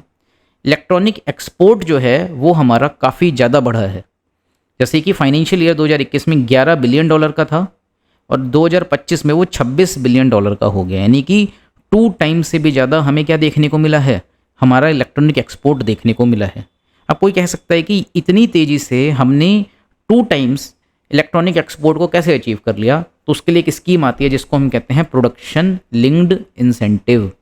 ये बहुत इंपॉर्टेंट स्कीम है, इसके ऊपर आप लोग अलग से एक शॉर्ट नोट प्रिपेयर कर सकते हो जो लोग 2025 का मेंस देने जा रहे हैं। ठीक है, फिर हम बात करते हैं टेक्सटाइल एक्सपोर्ट जो है वो हमारा 7.6% से ज़्यादा है। रिवाइवल इसका हो रहा है दोबारा से फ्रॉम स्लो डाउन। अब ये रिफ्लेक्ट करता है diversification beyond the traditional areas, ठीक है। तो इन्हेंस करने में इंडिया के एक्सपोर्ट की सक्सेस को, उसके पीछे क्या कुछ होगा। अगर हम इंडिया की एक्सपोर्ट सक्सेस चाहते हैं तो उसके लिए हमें एमएसएमईज पे फोकस करना ही होगा, ठीक है। हमें स्ट्रीमलाइन करना होगा गवर्नमेंट ई मार्केट प्लेस को, हमें फाइनेंस को बेहतर करना होगा, डिजिटल इंडिया इंटीग्रेशन करना होगा, रोबोटिक्स और आर्टिफिशियल इंटेलिजेंस पे काम करना होगा, ठीक है। ये बेसिक सी चीज़ें हैं जिनको आप एक बार पढ़ सकते हो और आपको पता चल जाएगा कि भाई हमें यदि एक एक्सपोर्ट ड्राइवन कंट्री बनना है तो उसके लिए किन किन चीज़ों पे काम करना होगा। जैसे कि स्किल्ड वर्कफोर्स भी चाहिए हमको, हमें एक बेहतर इंफ्रास्ट्रक्चर चाहिए, ठीक है, ईज़ ऑफ डूइंग बिजनेस बेहतर होना चाहिए, लॉजिस्टिक्स की फील्ड में हमको बहुत अच्छा काम करना होगा और उसके अलावा हमें डिजिटली भी काफ़ी ज़्यादा लिटरेट होना होगा और digital integration and global value chain integration भी बहुत आवश्यक हो जाता है। अब ग्लोबल लेसन्स क्या है हमारे पास में, ठीक है, चाइना है, साउथ कोरिया है, वियतनाम है, ये प्रूवन एक्सपोर्ट ड्राइवन मॉडल्स हैं, ठीक है। अब इंडिया के पास में क्या फ़ायदा है जब हम बात कर रहे हैं किसकी, enhancing skills for India's export. तो भाई हमारे पास में चीप लेबर है, ठीक है। तो एक्सपोर्ट इंडस्ट्रीज़ जो हैं उसके लिए सॉल्व अनएम्प्लॉयमेंट, हमारी अनएम्प्लॉयमेंट की समस्या भी दूर हो जाएगी। देखो India must use labour advantage, है ना, अट्रैक्ट एमएनसीज। अब भारत में हम क्या चाहते हैं, एफडीआई चाहते हैं। तो भारत में जब हम एफडीआई चाहते हैं तो उसके पीछे हम क्या उनको एक अट्रैक्शन दे सकते हैं कि वो यहाँ पे आके लगाएं कि भाई हमारे पास में लेबर बहुत ज़्यादा है, उसके साथ में ही हमारे पास में पॉपुलेशन भी बहुत ज़्यादा है। तो हमारा एम क्या होना चाहिए, क्रिएट करना 200 million quality jobs, raise living standards. अब एम्प्लॉयमेंट एंड इनोवेशन की अगर हम बात करें तो एक्सपोर्ट इंडस्ट्रीज जो होंगी वो सॉल्व करेंगी अनएम्प्लॉयमेंट और अंडर एम्प्लॉयमेंट को। जैसे स्मार्टफोन मैन्युफैक्चरिंग हम करवा सकते हैं वाया प्रोडक्शन लिंक्ड इंसेंटिव और जिससे जॉब क्रिएशन भी बढ़ेगा, ठीक है। फिर हम बात कर सकते हैं पार्टिसिपेशन होना चाहिए global value chains, access to modern technology, boost to innovation and productivity, tier 2-3 cities, industrialisation and regional balance. देखो एक चीज़ क्या होती है, हमें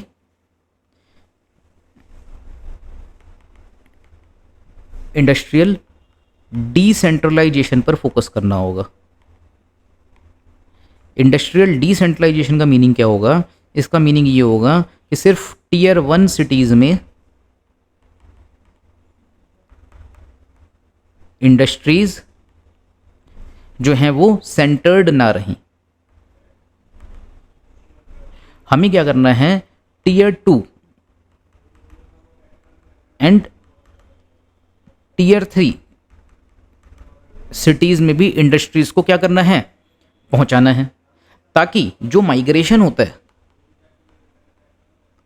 जिसको हम क्या कह सकते हैं, पुश माइग्रेशन ऑब्लिक पुल माइग्रेशन, उसको क्या किया जा सके, रिड्यूस किया जा सके, ठीक है।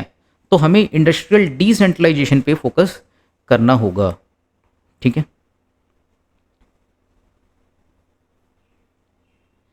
फिर जो अगली चीज़ आती है वो है soft power and green exports. Stronger economic diplomacy हमारी होनी चाहिए वाया एक्सपोर्टाइज, जैसे आसियान है, यूएसए के साथ हम डील कर सकते हैं। ग्रीन टेक्नोलॉजी को हम एक्सपोर्ट कर सकते हैं, की to lead global energy transition. अब इंफ्रास्ट्रक्चरल चैलेंजेस हमारे पास में, हमारे लॉजिस्टिक कॉस्ट बहुत ज़्यादा है, हमारा पुअर ट्रेड इंफ्रास्ट्रक्चर है, पोर्ट पे कंजेशन बहुत ज़्यादा होता है।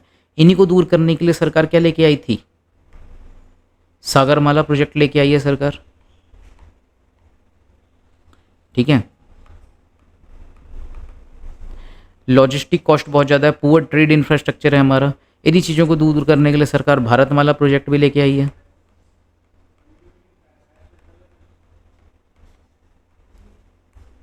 और लास्ट माइल इनएफिशिएंसी भी एक इशू है, लिमिटेड कंटेनर अवेलेबिलिटी, हमारे पास में सामान को एक्सपोर्ट करने के लिए ज़्यादा कंटेनर्स हैं ही नहीं।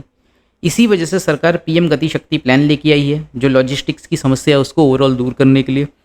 सो डिस्पाइट पीएम गति शक्ति प्लान जो कॉस्ट टू जीडीपी रेशियो है स्टिल अभी भी बहुत हाई है। एक्सपोर्ट डिपेंडेंसी हमारी जो है वो ज़्यादा है। Narrow base such as IT, petroleum, gems and jewellery. अब बैरियर्स और रिस्क क्या हैं, lack of value added exports, textile, agriculture. Risk क्या हैं आज के समय में, जब हम एक्सपोर्ट की बात करते हैं तो हमें बात करनी होगी कि एक्सपोर्ट के समय में रिस्क क्या क्या हैं। एक तो ट्रेड प्रोटेक्शनिज्म, कई बार हमें ऐसा देखने को मिलता है कि बड़े बड़े देश जो हैं वो प्रोटेक्शनिज्म की नीति को अपनाते हैं कि हम अपने देश की लोकल इंडस्ट्रीज़ को क्या करेंगे, प्रमोट करेंगे और दूसरे देशों के सामान पे हम हाई टैरिफ लगा देंगे। वो एक समस्या का कारण बनता है। दूसरा समस्या का कारण बनता है जो इंटरनेशनल टर्मोइल चलता रहता है, जैसे कि रशिया, यूक्रेन वॉर, और क्या है अभी रिसेंट का, इज़राइल ईरान वॉर। तो ये जो समस्याएं हैं ये भी एक जो ग्लोबल एक्सपोर्ट्स हैं उनमें प्रॉब्लम क्रिएट करती हैं। इसके साथ में कार्बन टैक्सेस लगाए जा रहे हैं डेवलप्ड कंट्रीज़ के द्वारा, ठीक है। तो वो भी एक समस्या की बात है जिसकी वजह से हमारा सामान वहाँ पे क्या हो जाएगा, महंगा हो जाएगा।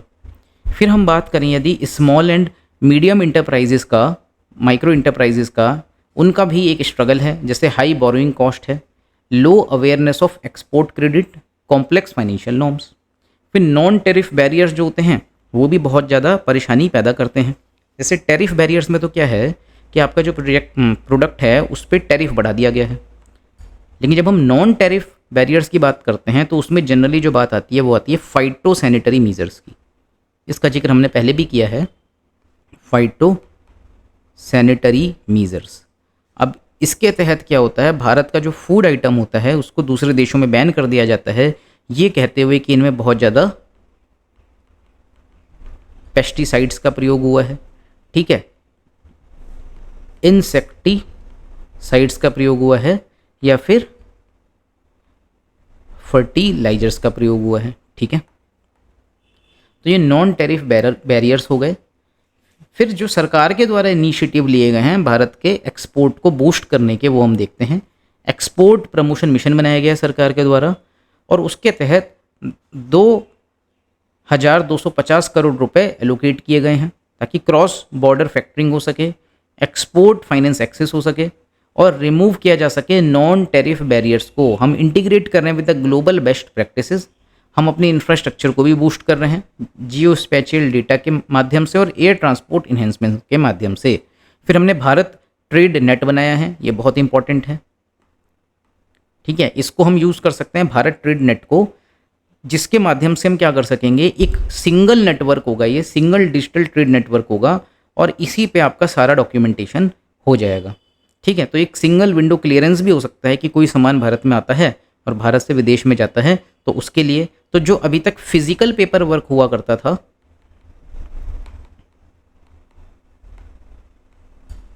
उसको कन्वर्ट करने की कोशिश है डिजिटल चेकिंग में, ठीक है। तो यूनिफाइड डिजिटल प्लेटफॉर्म होगा फॉर इंटरनेशनल ट्रेड। अब देखो इसमें लिखा भी है make process simpler, faster, modern, cost effective for traders, ठीक है। कोई पोर्ट से सामान भारत में लेके आया है, पोर्ट के जरिए अपना कंटेनर उसका यहाँ पर है, तो पहले क्या होता था, बहुत अधिक समय लगता था वहाँ पे कस्टम क्लियरेंस मिलने में, लेकिन भारत ट्रेड नेट के बाद में वो सारा जो प्रोसेस होगा वो बहुत ज़्यादा क्या हो जाएगा, फास्टर हो जाएगा, मॉडर्न हो जाएगा एंड कॉस्ट इफेक्टिव हो जाएगा। डिजिटाइज किया जाएगा क्रिटिकल ट्रेड डॉक्यूमेंट्स को and make it easier for MSMEs and exporters to get loans and credits, make seamless real time data exchange between those involved in international trade. तब सोचोगा अगर ये सारे काम होने लग जाएंगे तो जो टर्न अराउंड टाइम होता है पोर्ट्स का वो कितना कम हो जाएगा, ठीक है। क्या कम हो जाएगा इसके माध्यम से, टर्न अराउंड टाइम, किसके जरिए, भारत ट्रेड नेट के जरिए। अभी क्या होता है टर्न अराउंड टाइम, या आप कमेंट बॉक्स में बताना, ठीक है। फिर आता है skill and workforce transformation. Skill India mission 2025 का फोकस क्या है, exports, digital skills and manufacturing, workforce aligned with global market demands. अब हम इन्हेंस करेंगे एक्सपोर्ट कॉम्पिटिटिवनेस को PM गति शक्ति प्लान के जरिए, जिसके तहत मल्टी मोडल ट्रांसपोर्ट को स्ट्रेंथन किया जाएगा। अब ये मल्टी मोडल ट्रांसपोर्ट क्या होता है, जैसे कि road, rail, port plus Airways, इनके बीच में जो क्या है इंटीग्रेशन है उसको बेहतर किया जाए, ठीक है। तो रोड के लिए क्या है, सरकार ने कई स्कीमें भी चलाई हैं, जैसे ग्रामीण सड़कों के लिए प्रधानमंत्री ग्रामीण सड़क योजना है, ठीक है। पोर्ट्स के लिए हमारे पास में क्या है, सागरमाला है, और रोड्स के लिए भारतमाला भी है। ठीक है, एयरवेज के लिए भी सरकार ने काफ़ी स्कीम्स चलाई हैं। ठीक है, और हॉलिस्टिकली जो स्कीम होगी, जो प्लान हो गया, वो हो गया पीएम गति शक्ति प्लान। तो एआई ड्राइवन कस्टम्स होंगे ताकि डिलेज को घटाया जा सके। Export hubs near ports, ports के नज़दीक में एक्सपोर्ट हब बना दिए जाएंगे। बूस्ट किया जाएगा लोकल सप्लाई चेन्स को और सेल्फ रिलायंस को। ठीक है, सेक्टोरल डाइवर्सिफिकेशन भी होगा, जैसे कि अभी हम पेट्रोलियम, आईटी और ज्वेलरी पर ही ज़्यादा फोकस करते हैं, उससे अब हमें electronic vehicles, electronics and solar energy पर भी फोकस करना होगा।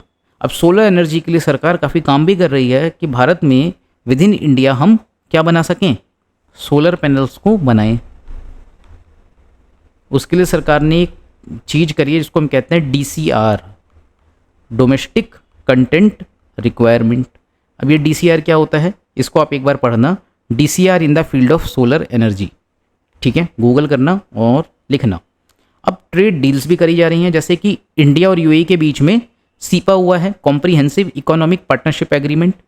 ठीक है, इसी तरीके से इंडिया ऑस्ट्रेलिया के बीच में क्या हुआ है, एक्टा हुआ है।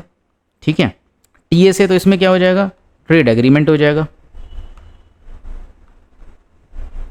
EC से क्या हो जाएगा बताओ, इकोनॉमिक कोऑपरेशन। ठीक है, तो अब सीपा में यानी कि कॉम्प्रिहेंसिव इकोनॉमिक पार्टनरशिप एग्रीमेंट में और इकोनॉमिक कोऑपरेशन ट्रेड एग्रीमेंट में क्या डिफरेंस होता है, ये आपको खुद से पढ़ना होगा। ठीक है, फिर टारगेट किया हमारा लैटिन अमेरिका, अफ्रीका, ओशियानिया, इनके साथ भी हम ट्रेड डील्स करना चाहते हैं। अब सपोर्ट फॉर MSMEs की अगर हम बात करें तो हमें ये देखना होगा कि क्यों करने की आवश्यकता है। 45% जो एक्सपोर्ट होता है वो MSMEs के माध्यम से ही होता है, तो एक नीड है उनको बेटर फाइनेंस की, टेक्नोलॉजी की, लॉजिस्टिक्स की। हमें कंबाइन करना होगा TIES को और उसके साथ में रैंप को। ठीक है, तो जब हम रैंप की बात करते हैं तो इसमें जो चीज़ आएगी वो क्या है, एक्सेलरेटिंग M से MSME परफॉर्मेंस। ठीक है, R से हो जाएगा रेजिंग। तो जब भी MSME के ऊपर कुछ आए तो हम क्या लिखेंगे कि हमें रेज करना होगा और एसेलरेट करना होगा, raising and accelerating MSME performance, ये होता है रैंप। ठीक है, तो हमें कंबाइन करना होगा ट्रेड इंफ्रास्ट्रक्चर एक्सपोर्ट स्कीम को। TIES क्या है, ट्रेड इंफ्रास्ट्रक्चर एक्सपोर्ट स्कीम, और ये था raising and accelerating what, MSME performance. इनको हम एक साथ कंबाइन करेंगे ताकि हम अपनी कैपेसिटी को बूस्ट कर सकें, और गवर्नमेंट ई मार्केट प्लेस जो प्लेटफॉर्म है उसको भी हम स्ट्रीमलाइन करेंगे ताकि ग्लोबल एक्सेस हो सके। हमें टेक और इंडस्ट्रियल अपग्रेडेशन भी करना होगा, जैसे कि रोबोटिक्स हो गया, AI हो गया, ऑटोमेशन हो गया। एक्सटेंड करना होगा प्रोडक्शन लिंक्ड इंसेंटिव को नए सेक्टर्स के लिए। ठीक है, हमें मर्ज करना होगा डिजिटल इंडिया को प्लस इंडस्ट्रियल क्लस्टर्स को, जॉइंट वेंचर्स को MNCs के साथ में, और हमें इंडस्ट्रियल क्लस्टर्स बनाने होंगे वियतनाम के साथ में। अब हम बात करते हैं ग्लोबल वर्क फोर्स हब की। तो इंडिया एक सोर्स हो सकता है स्किल्ड लेबर का फॉर एजिंग कंट्रीज। हम देख रहे हैं जैसे जापान जैसे देश हैं वो कितनी तेज़ी से एज कर रहे हैं। ठीक है, क्योंकि वहाँ पे जो न्यू बॉर्न्स हैं उनकी संख्या बहुत कम है। इसी तरीके से चाइना भी है, चाइना में भी जो बूढ़ों की पॉपुलेशन है वो काफ़ी ज़्यादा है compare to the young ones. तो ऐसे देश में जहाँ पे पॉपुलेशन बहुत तेज़ी से बूढ़ी हो रही है, क्योंकि उन देशों में यंग लेबर कम होगी, लेस होगी, तो उन देशों को हम टारगेट कर सकते हैं। ठीक है, की सेक्टर्स क्या हो सकते हैं, health care, construction and IT। Align कर सकते हैं हम ट्रेनिंग को to host the country needs. तो digital and e-commerce boost leverage हो जाएगा ONDC for global digital commerce. अब ये ONDC क्या होता है ये भी आपको अलग से पता होना चाहिए। जैसे अभी हम देखते हैं अमेज़ॉन एक प्लेटफॉर्म है, इसी तरीके से फ्लिपकार्ट भी एक प्लेटफॉर्म है। तो ONDC एक ऐसा प्लेटफॉर्म होगा जो इन सारों को क्या कर सकता है, मर्ज कर सकता है। या फिर कंपैरिजन करके दिखा सकता है कि कहाँ पे सामान जो है वो सस्ता मिलेगा। इसके और भी एस्पेक्ट्स होते हैं ONDC के, आप इसको प्रिपेयर कर लो फॉर द मीन्स। इस साल के मीन्स में भी क्वेश्चन आ सकता है, ठीक है। तो डिजिटल और ई कॉमर्स बूस्ट की हम बात कर सकते हैं, क्रॉस बॉर्डर पेमेंट हो सकता है, ठीक है। ब्रांड इंडिया कैंपेन की अगर हम बात करें तो इंक्रीज प्रोडक्ट विजिबिलिटी ग्लोबली। अब हम बात करते हैं ट्रेड कंप्लायंस एंड क्वालिटी की, तो हमें बिल्ड करना होगा डोमेस्टिक टेस्टिंग और सर्टिफिकेशन इंफ्रास्ट्रक्चर को भी, ठीक है, और अलाइन करना होगा ग्लोबल स्टैंडर्ड्स के साथ में, ठीक है। अब इसमें MRA की जब हम बात करते हैं तो ये होते हैं म्यूचुअली रिकॉग्नाइज्ड एग्रीमेंट्स।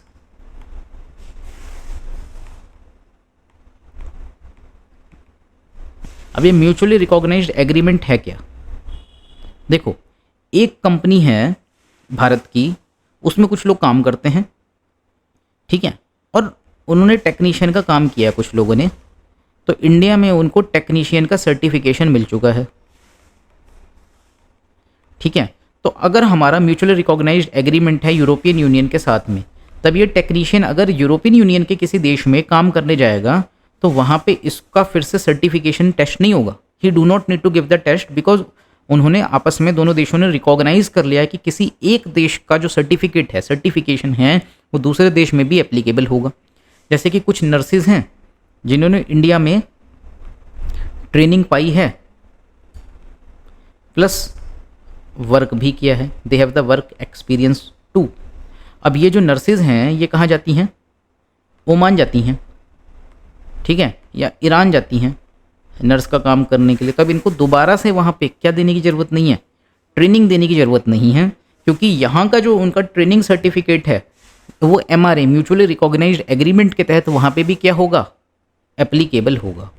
तो इससे होता क्या है, जो डुप्लीकेसी ऑफ वर्क होता है वो बचता है, डुप्लीकेसी ऑफ ट्रेनिंग बचती है, और जो कॉस्ट लगती है वो भी कम होती है, यानी कि ऑप्टिमल यूटिलाइजेशन ऑफ रिसोर्सेज होता है, ठीक है। तो ये बहुत अच्छी चीज़ है। फिर हम मर्ज कर सकते हैं एक्सपोर्ट काउंसिल्स को क्वालिटी काउंसिल ऑफ इंडिया के साथ में, ठीक है। तो जो फाइनल टेक अवेज आएंगे वो क्या होंगे?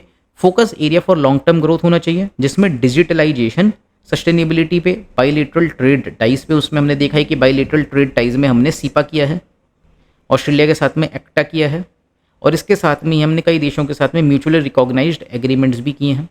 ह्यूमन कैपिटल में इन्वेस्टमेंट होना चाहिए, और जियो पॉलिटिकल अवेयरनेस, ये हमारे फाइनल टेक अवेज हैं। इंडिया के एक्सपोर्ट सक्सेस जो है वो policy consistency, innovation and inclusion से आएगी। हम इस तरीके से डायग्राम बना सकते हैं, इनोवेशन,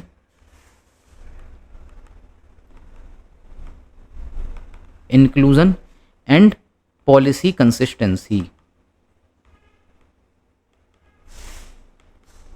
ठीक है। फिर पॉलिसी कंसिस्टेंसी में हम लिख सकते हैं कि किस तरीके से हमने क्या किया है, स्किल इंडिया इंटरनेशनल सेंटर्स बनाए जा रहे हैं, स्किल इंडिया डिजिटल हब्स बनाए जा रहे हैं। उसके अलावा हम क्या कर रहे हैं, दूसरे देशों के साथ में इकोनॉमिक टाइज कर रहे हैं, जैसे कि एक्टा, जैसे कि सीपा, जैसे कि MRAs mutually recognised agreements. Innovation में भी हम काफ़ी चीज़ें लिख सकते हैं, और इंक्लूजन में भी हम लिख सकते हैं, जैसे कि स्टार्टअप इंडिया, या फिर प्रधानमंत्री कौशल विकास योजना, ठीक है, या फिर स्किल इम्पैक्ट बॉन्ड, ठीक है। तो इस तरीके से हम आंसर्स को लिख सकते हैं, ठीक है। तो की प्रायोरिटीज क्या होंगे? Digitalisation, bilateral trade ties, sustainability and human capital investment. तो अब हम तीसरे आर्टिकल पे आते हैं, digital path to developed India, revolution in agriculture. एक तो महाराष्ट्र में बारामती है, वहाँ पे स्मॉल फार्मर यूज़ कर रहा है AI को प्रिसीजन फार्मिंग के लिए। उससे क्या हो रहा है, उसका फर्टिलाइज़र का यूज़ कम हो गया, उसका एफिशिएंट वाटर यूज़ हो गया, और जो क्रॉप की ईल्ड है, पैदावार है, वो भी बढ़ गई। तो ये रिप्रेजेंट करता है इंडिया का AI for all approach and progress towards विकसित भारत टिल 2047। तो आप ये केस स्टडी के तौर पे भी यूज़ कर सकते हो कि AI फॉर फार्मर्स या फिर AI फॉर एग्रीकल्चर, ठीक है। तो अब हम आगे बढ़ते हैं, shaping the digital destiny. Focus area क्या होगा? Digital public infrastructure. तो जब भी डिजिटल डेस्टिनी की बात आएगी, हमें डिजिटल पब्लिक इंफ्रास्ट्रक्चर की बात करनी ही होगी। तो अब बात आती है कि डिजिटल पब्लिक इंफ्रास्ट्रक्चर होता क्या है।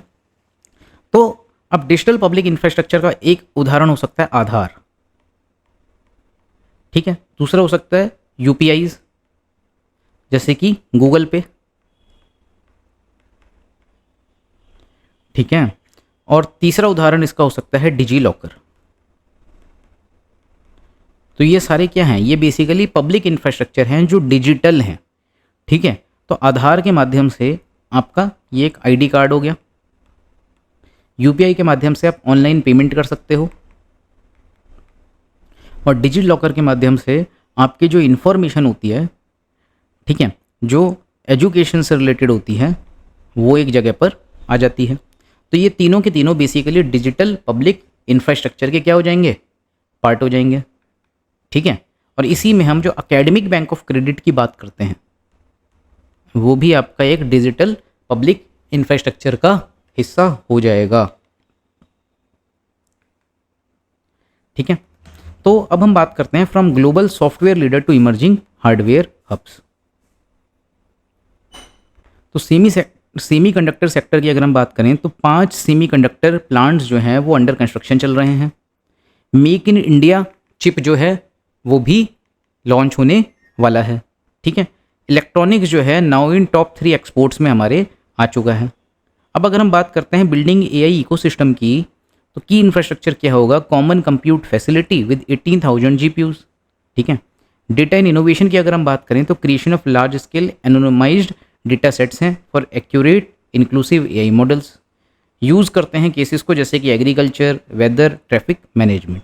एआई मॉडल्स एंड रिसर्च की अगर हम बात करें तो डेवलपमेंट हम कर रहे हैं इंडियन फाउंडेशनल मॉडल्स का, ठीक है। जैसे कि चैट जीपीटी है, उसी की तर्ज पे हम क्या बना सकते हैं, अपना खुद का भी एक जीपीटी बना सकते हैं, जिसका नाम क्या हो सकता है, Bharat GPT. Sector specific AI solutions की भी कोशिशें चल रही हैं। Establishment of AI centres of excellence भी बनाए जा रहे हैं, ठीक है। तो इंडिया के DPI digital public infrastructure global blueprint को अगर हम देखें तो उसके उदाहरण देखो, यहाँ पे भी वही लिखे हैं, आधार, यूपीआई एंड डिजी लॉकर। इसके फीचर्स क्या हैं, पब्लिक प्राइवेट मॉडल है, base infrastructure from public funds, private players build apps on top, ठीक है। फिर यूपीआई के हाईलाइट अगर हम देखें तो इसको हमने इंटीग्रेट कर रखा है आर्टिफिशियल इंटेलिजेंस के साथ में। और जो हमारा रुपए है, रुपे जिसको हम रुपे भी कहते हैं, RUPAY, तो हमारा जो यूनिफाइड पेमेंट इंटरफेस है यूपीआई है, उसको रिकॉग्नाइज किया गया है ग्लोबली, जापान ग्रांटेड यूपीआई या पेटेंट, ठीक है। ये बहुत बड़ी बात है। अब इसके बाद में हम महाकुंभ की यदि बात करेंगे तो ट्रेडिशन मीट्स टेक्नोलॉजी। हमने देखा है कि किस तरीके से महाकुंभ में आर्टिफिशियल इंटेलिजेंस का प्रयोग किया गया, किसके लिए, क्राउड मैनेजमेंट के लिए, ठीक है। तो largest human gathering managed via AI plus DPI, railways real time crowd monitoring and dispersal. Bhashini की अगर हम बात करें, भाषिनी चैटबॉट की, तो वॉइस बेस्ड असिस्टेंस इसमें दी जाएगी, यानी कि वॉइस के माध्यम से सहायता दी जाएगी। रियल टाइम ट्रांसलेशन होगा and lost and found integration भी होगा। तो सपोर्ट किया गया यूपी पुलिस और इंडियन रेलवेज के द्वारा, ठीक है। तो फ्यूचर रेडी वर्कफोर्स हमें यदि बनानी है तो इंडिया उसके लिए क्या कर रहा है, 1 ग्लोबल कैपेबिलिटी सेंटर बना रहा है पर वीक, और continuous skilling and education reform पे भी काम चल रहा है। अब स्टेप्स जो हैं वो लिए गए हैं नेशनल एजुकेशन पॉलिसी 2020 में भी, ठीक है। जैसे कि करिकुलम में AI, 5G, सेमीकंडक्टर डिज़ाइन को इंक्लूड किया गया है। कम उठाए गए, इनसे होगा क्या, जो ट्रांजिशन टाइम है फ्रॉम एजुकेशन टू जॉब वो घटेगा, यानी कि एजुकेशन के बाद में, शिक्षा के बाद में जॉब करना सरल हो जाएगा, उस तक पहुंचना सरल हो जाएगा। प्रैग्मेटिक AI रेगुलेशन क्या हो सकते हैं, balanced techno legal approach but not over regulated and not fully market driven, ठीक है। एम्फेसिस होना चाहिए टेक्नोलॉजी के सेफगार्ड्स और रिस्पॉन्सिबल इनोवेशन पर। इन्वेस्टमेंट की अगर हम बात करें तो AI research eight IITs, universities, projects ऐसे जो टैकल कर सकें डीप फेक्स को, प्राइवेसी एंड डेटा प्रोटेक्शन और साइबर सिक्योरिटी को। विजन फॉर द फ्यूचर की अगर हम बात करें तो हमें इंक्लूसिव ग्रोथ करनी होगी थ्रू AI, ठीक है। AI के माध्यम से आप क्या कर रहे हो, इंक्लूसिव ग्रोथ कर रहे हो, जैसे हमने देखा भी है, जिसमें हम बात करते हैं SIDH की, स्किल इंडिया डिजिटल हब की। तो वो बेसिकली क्या है, उसमें आर्टिफिशियल इंटेलिजेंस का भी प्रयोग हो रहा है और उसके जरिए इंक्लूसिव ग्रोथ भी हो पा रही है, ठीक है। तो आर्टिफिशियल इंटेलिजेंस के माध्यम से आप इंक्लूसिव ग्रोथ कर रहे हो, और उसका उदाहरण हो सकता है स्किल इंडिया डिजिटल हब। ठीक है, रेगुलेशन प्लस इनोवेशन से क्या होगा, सस्टेनेबल डेवलपमेंट होगा, पीपल सेंट्रिक ट्रांसफॉर्मेशन होगा। तो कंक्लूजन की अगर हम बात करें तो it strengthen India's position as global financial and investor hub aligned with the vision of Viksit Bharat eight 2047।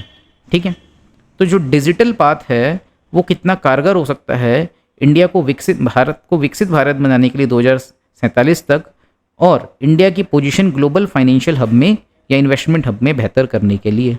ठीक है, फिर हम बात करते हैं जो 4th आर्टिकल था योजना का, वो India's turf a global investor haven के बारे में था। ठीक है, तो अगर हम बात करें तो हमारा विज़न क्या है कि एक ग्लोबल इन्वेस्टर हेवन भारत को बनाया जाए।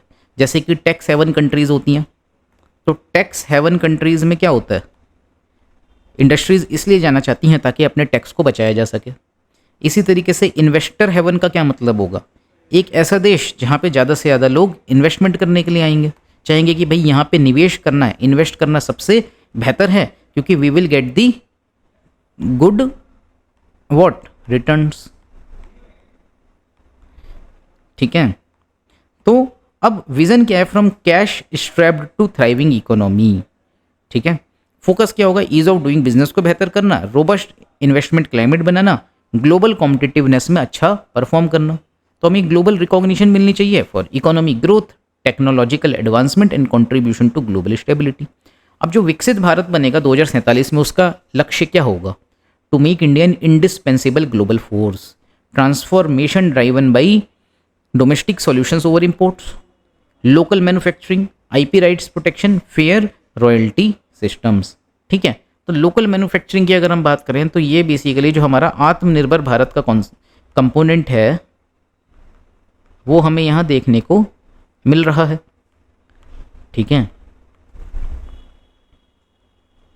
फिर what have been the progressive trends, तो अगर हम देखें India ranks 5th in investment destination, जो 9th था 2023 में, तो एक साल के अंदर अंदर हम 9वीं पोजीशन से 5वीं पोजीशन पर आ गए हैं।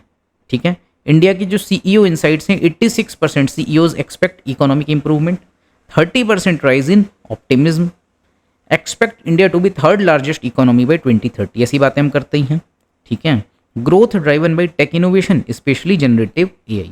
अब ग्लोबल इंडोर्समेंट जो है इन बातों का, यानी कि ग्लोबल वैश्विक रूप से समर्थन, वो हमें डोनाल्ड ट्रंप से मिला है, ओलेफ स्कॉल्स से मिला है और पेड्रो सैंचेज से मिला है। बिजनेस लीडर्स की अगर हम बात करें तो टिम कुक ने भी तारीफ करी है, वर्ल्ड इकोनॉमिक फोरम के बोर्ज ब्रांडे ने भी तारीफ करी है। ठीक है, अब हमारी स्ट्रेटजी क्या है, जब हम ये कहते हैं कि हमें क्या बनना है, एक इन्वेस्टर हेवन बनना है, ग्लोबल इन्वेस्टर हेवन बनना है, यानी कि ज़्यादा से ज़्यादा लोग जो है हमारे देश में आएँ, यानी हमारे देश में बेसिकली क्या हो, एफडीआई बढ़े। तो उसके लिए हमें प्रमोट करना होगा मेक इन इंडिया को, हमें अपने सेक्टोरल पॉलिसीज़ को लिबरलाइज करना होगा, टैक्स रिफॉर्म्स लेके आने होंगे जो हम ला चुके हैं। ठीक है, कंप्लाइंस बर्डन्स को घटाना होगा, और सिंगल विंडो क्लियरेंस सिस्टम होना चाहिए। अब इस सिंगल विंडो क्लियरेंस सिस्टम के लिए अगर हम देखें तो एक परिवेश है, परिवेश पोर्टल, इसकी हमने पहले भी बात करी थी। ये सिंगल विंडो क्लियरेंस देता है फॉर इन्वायरमेंटल क्लियरेंसेज। इसके साथ में ही क्या लेके आए हैं हम, प्रगति पोर्टल भी लेके आए हैं। ऑल्दो ये सिंगल विंडो क्लियरेंस नहीं देता, लेकिन ये क्या करता है, ये मॉनिटरिंग करता है कि जो प्रोजेक्ट्स चालू हुए हैं उनका टाइमली इंप्लीमेंटेशन हो रहा है कि नहीं हो रहा है। Proactive governance and timely implementation. तो ये जो proactive governance and timely implementation वाली चीज़ें हैं, ये परिवेश पे भी नज़र रखेंगी। ठीक है, इसके एडवांटेज क्या हैं, मतलब एडवांटेजेस क्या हैं, एक तो लो लेबर कॉस्ट है भारत में, अट्रैक्टिव स्ट्रेटेजिक इंसेंटिव्स हैं, और बूस्टेड इन्वेस्टर कॉन्फिडेंस। ठीक है, आउटकम्स क्या होंगे जो रिफॉर्म मेजर्स के हैं, एफडीआई का लिबरलाइजेशन हुआ है, टोटल एफडीआई जो है वो $991 बिलियन का है, लास्ट डिकेड में 67% ऑफ एफडीआई आया है। ठीक है, प्रीवियस डिकेड से, पिछले दशक से अगर हम कंपैरिजन करेंगे तो 119% की ग्रोथ हमें देखने को मिली है।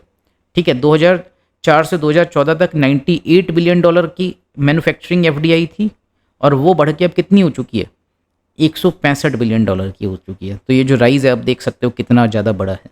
ठीक है, तो एफडीआई भारत में बहुत ज़्यादा आया है। तो इम्पैक्ट क्या है ease of doing business report का, केपीएमजी की रिपोर्ट है, वो क्या कहती है, फाइनेंशियल ईयर 2025 में IPOs more than doubled compare to financial year 2024, plus shows strong market activity and investor trust. ठीक है, इसी तरीके से inclusion in US global bond index, despite geopolitical uncertainties IPOs remained strong. Wide spread retail investor participation, sectoral breadth की अगर हम बात करें तो टेक है, हेल्थ केयर है और मैन्युफैक्चरिंग है। Ripple effects on the economy वो बहुत ज़्यादा हैं compare to the industrial and MSME boost. Job creation में हम इस डेटा को यूज़ कर सकते हैं कि 17.9 करोड़ न्यू जॉब्स आई हैं during PM Modi's tenure. MSME जो एम्प्लॉयमेंट है उसमें 2012-13 में 10 करोड़ था, दिसंबर में 24 करोड़ हो चुका है। इससे हमें पता चलता है कि MSME सेक्टर जो है वो काफ़ी तेज़ी से ग्रो कर रहा है और काफ़ी अच्छे से परफॉर्म भी कर रहा है। 6 crore MSMEs benefit from rising demand. ठीक है, बूस्ट हुआ है एंसिलरी सर्विसेज को, स्किल डेवलपमेंट को, फाइनेंशियल इंक्लूजन को। ठीक है, तो अगर हम बात करें एक ग्लोबल सॉफ्ट पावर बनने की तो 2014 से इंडिया में स्ट्रॉन्ग गवर्नेंस रही है, न्यू पॉलिसी बेंचमार्क्स क्रिएट हुए हैं। ठीक है, और स्ट्रेंथन्ड हुआ है इंडिया का economic resilience and soft power. ठीक है, जैसे कि अगर हम देखें स्ट्रॉन्ग गवर्नेंस है और नए पॉलिसी बेंचमार्क आए हैं, उसके लिए हम एक एग्जाम्पल ले सकते हैं इंसॉल्वेंसी एंड बैंक्रप्सी कोड का। ठीक है, तो किस तरीके से जो इंसॉल्वेंसी एंड बैंक्रप्सी कोड है उसने भी क्या किया है, हमारे देश में जो NPA की समस्या है उसको भी दूर किया है और हमारे जो इकोनॉमिक सेक्टर है उसको बेहतर किया है। क्यों? क्योंकि जो बैंकिंग सेक्टर है उसकी परफॉर्मेंस भी बेहतर हो गई और इसके साथ में जो ईज़ ऑफ डूइंग बिजनेस में हमने अच्छा काम किया है उसने भी एक बड़ा योगदान दिया है। ठीक है, foundation for long term growth and विकसित भारत है 2047, sustained infrastructure investment plus favourable policies, इससे एक ट्रस्टेड ग्लोबल इन्वेस्टमेंट हब हम बन के उभरे हैं। तो कंक्लूजन में हम क्या कह सकते हैं, हमें रीइंफोर्स करना होगा इंडिया की पोजीशन को as a promising investment destination, strengthened the bedrock for India's emergence as a global investment hub, thus international communities resonate more with the vision of Viksit Bharat eight 2047। तो अब हम बात करते हैं हमारे 5th आर्टिकल की जो है ट्रांसफॉर्मिंग इंडियाज फाइनेंशियल लैंडस्केप। इसमें बेसिकली हम इंश्योरेंस सेक्टर की बात करेंगे कि इंश्योरेंस सेक्टर में कैसे रिफॉर्म्स आए हैं और क्या FDI के ट्रेंड्स रहे हैं। तो अगर हम बात करें FDI इन इंश्योरेंस की, यानी कि इंश्योरेंस में फॉरेन डायरेक्ट इन्वेस्टमेंट कितना है, तो टोटल FDI जो है 6.5 बिलियन US$ का है। पहले FDI पे हमने कैप लगाई हुई थी, यानी लिमिट लगाई हुई थी 74% तक की, जिसको अब बढ़ा के 2025 के बजट में 100% कर दिया गया है। तो गोल क्या है, एफिशिएंसी को बेहतर करना, प्रोडक्ट की डाइवर्सिटी को बढ़ाना और मार्केट रीच को बढ़ाना। ठीक है, तो इसका फ़ायदा क्या होता है, अगर इंश्योरेंस सेक्टर में FDI आएगा तो उससे जो इंश्योरेंस पेनिट्रेशन होगा वो भी बढ़ेगा। अब जैसे हम मान लेते हैं केवल एक कंपनी है, कंपनी 1, इसी कंपनी को अलाउ है टू डू इंश्योरेंस। ठीक है, और कोई कंपनी है ही नहीं, तो इस कंपनी की क्या हो जाएगी, मोनोपोली हो जाएगी। किसी को भी इंश्योरेंस करवाना होगा तो कंपनी 1 से ही इंश्योरेंस करवाना होगा, तो इससे मोनोपोली होगी और जो प्राइजेज होंगी वो हाई होंगी। और जब प्राइजेज हाई होंगी तो less people will go for insurance. ठीक है, तो कम लोग हैं जो इंश्योरेंस करवाना चाहेंगे, है ना। तो जब कम लोग इंश्योरेंस करवाएंगे तो उससे क्या होगा, इंश्योरेंस पेनिट्रेशन वीक होगा। लेकिन यदि FDI हम बढ़ा देते हैं and we have hundreds of companies for insurance, तो उन कंपनीज के बीच में आपस में क्या होगा, कंपटीशन। तो इससे जो इंश्योरेंस की कॉस्ट आ जाएगी वो लेस हो जाएगी। सो मोर पीपल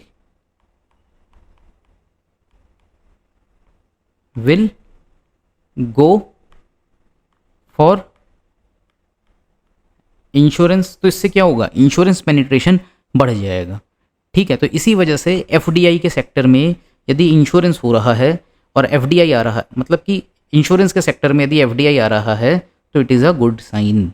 ठीक है, अब इसमें हम देखते हैं टोटल एफडीआई जो है वो 6.5 बिलियन यूएस डॉलर का है, यानी 54,000 करोड़ का है। एफडीआई के जो कैप है उसको 74 से बढ़ा के 100% कर दिया गया है।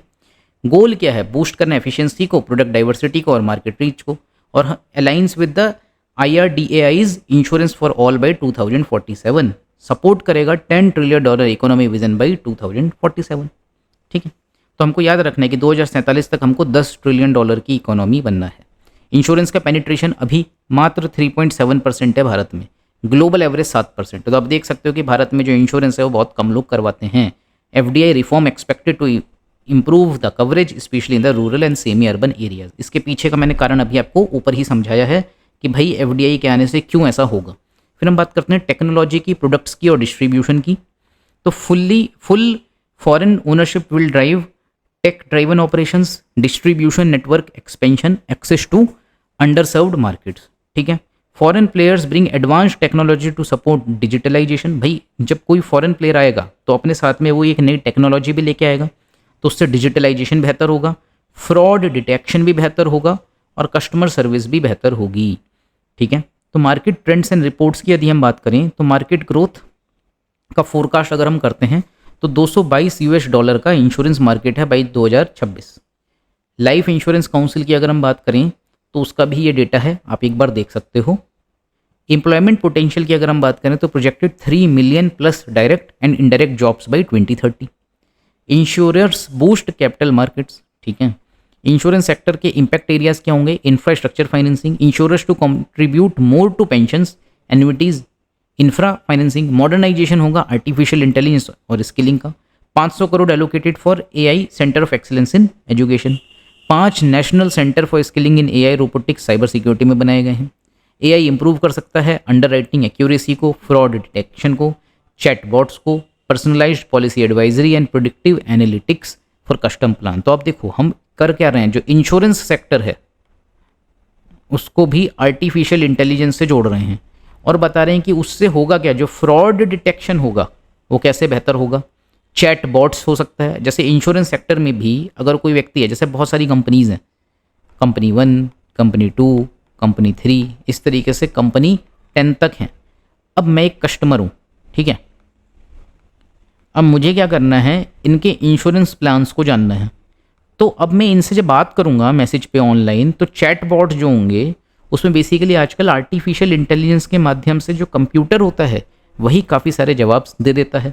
तो इंश्योरेंस सेक्टर में भी आप क्या कर रहे हो, आर्टिफिशियल इंटेलिजेंस का प्रयोग कर रहे हो।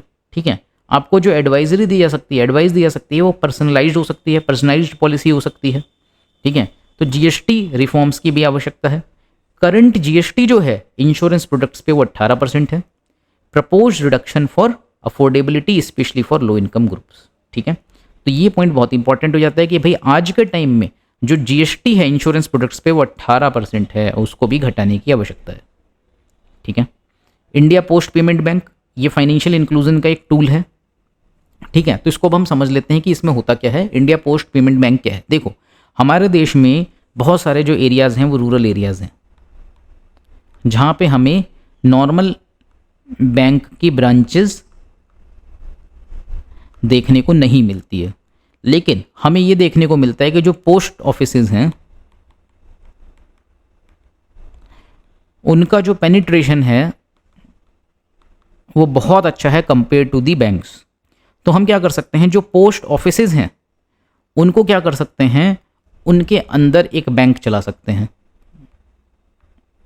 बैंक इन पोस्ट ऑफिसेज। क्यों? क्योंकि हमको पता है कि आज के टाइम पे जो चिट्ठियां हैं उनकी जो वैल्यू है वो तो काफ़ी कम हो गई है।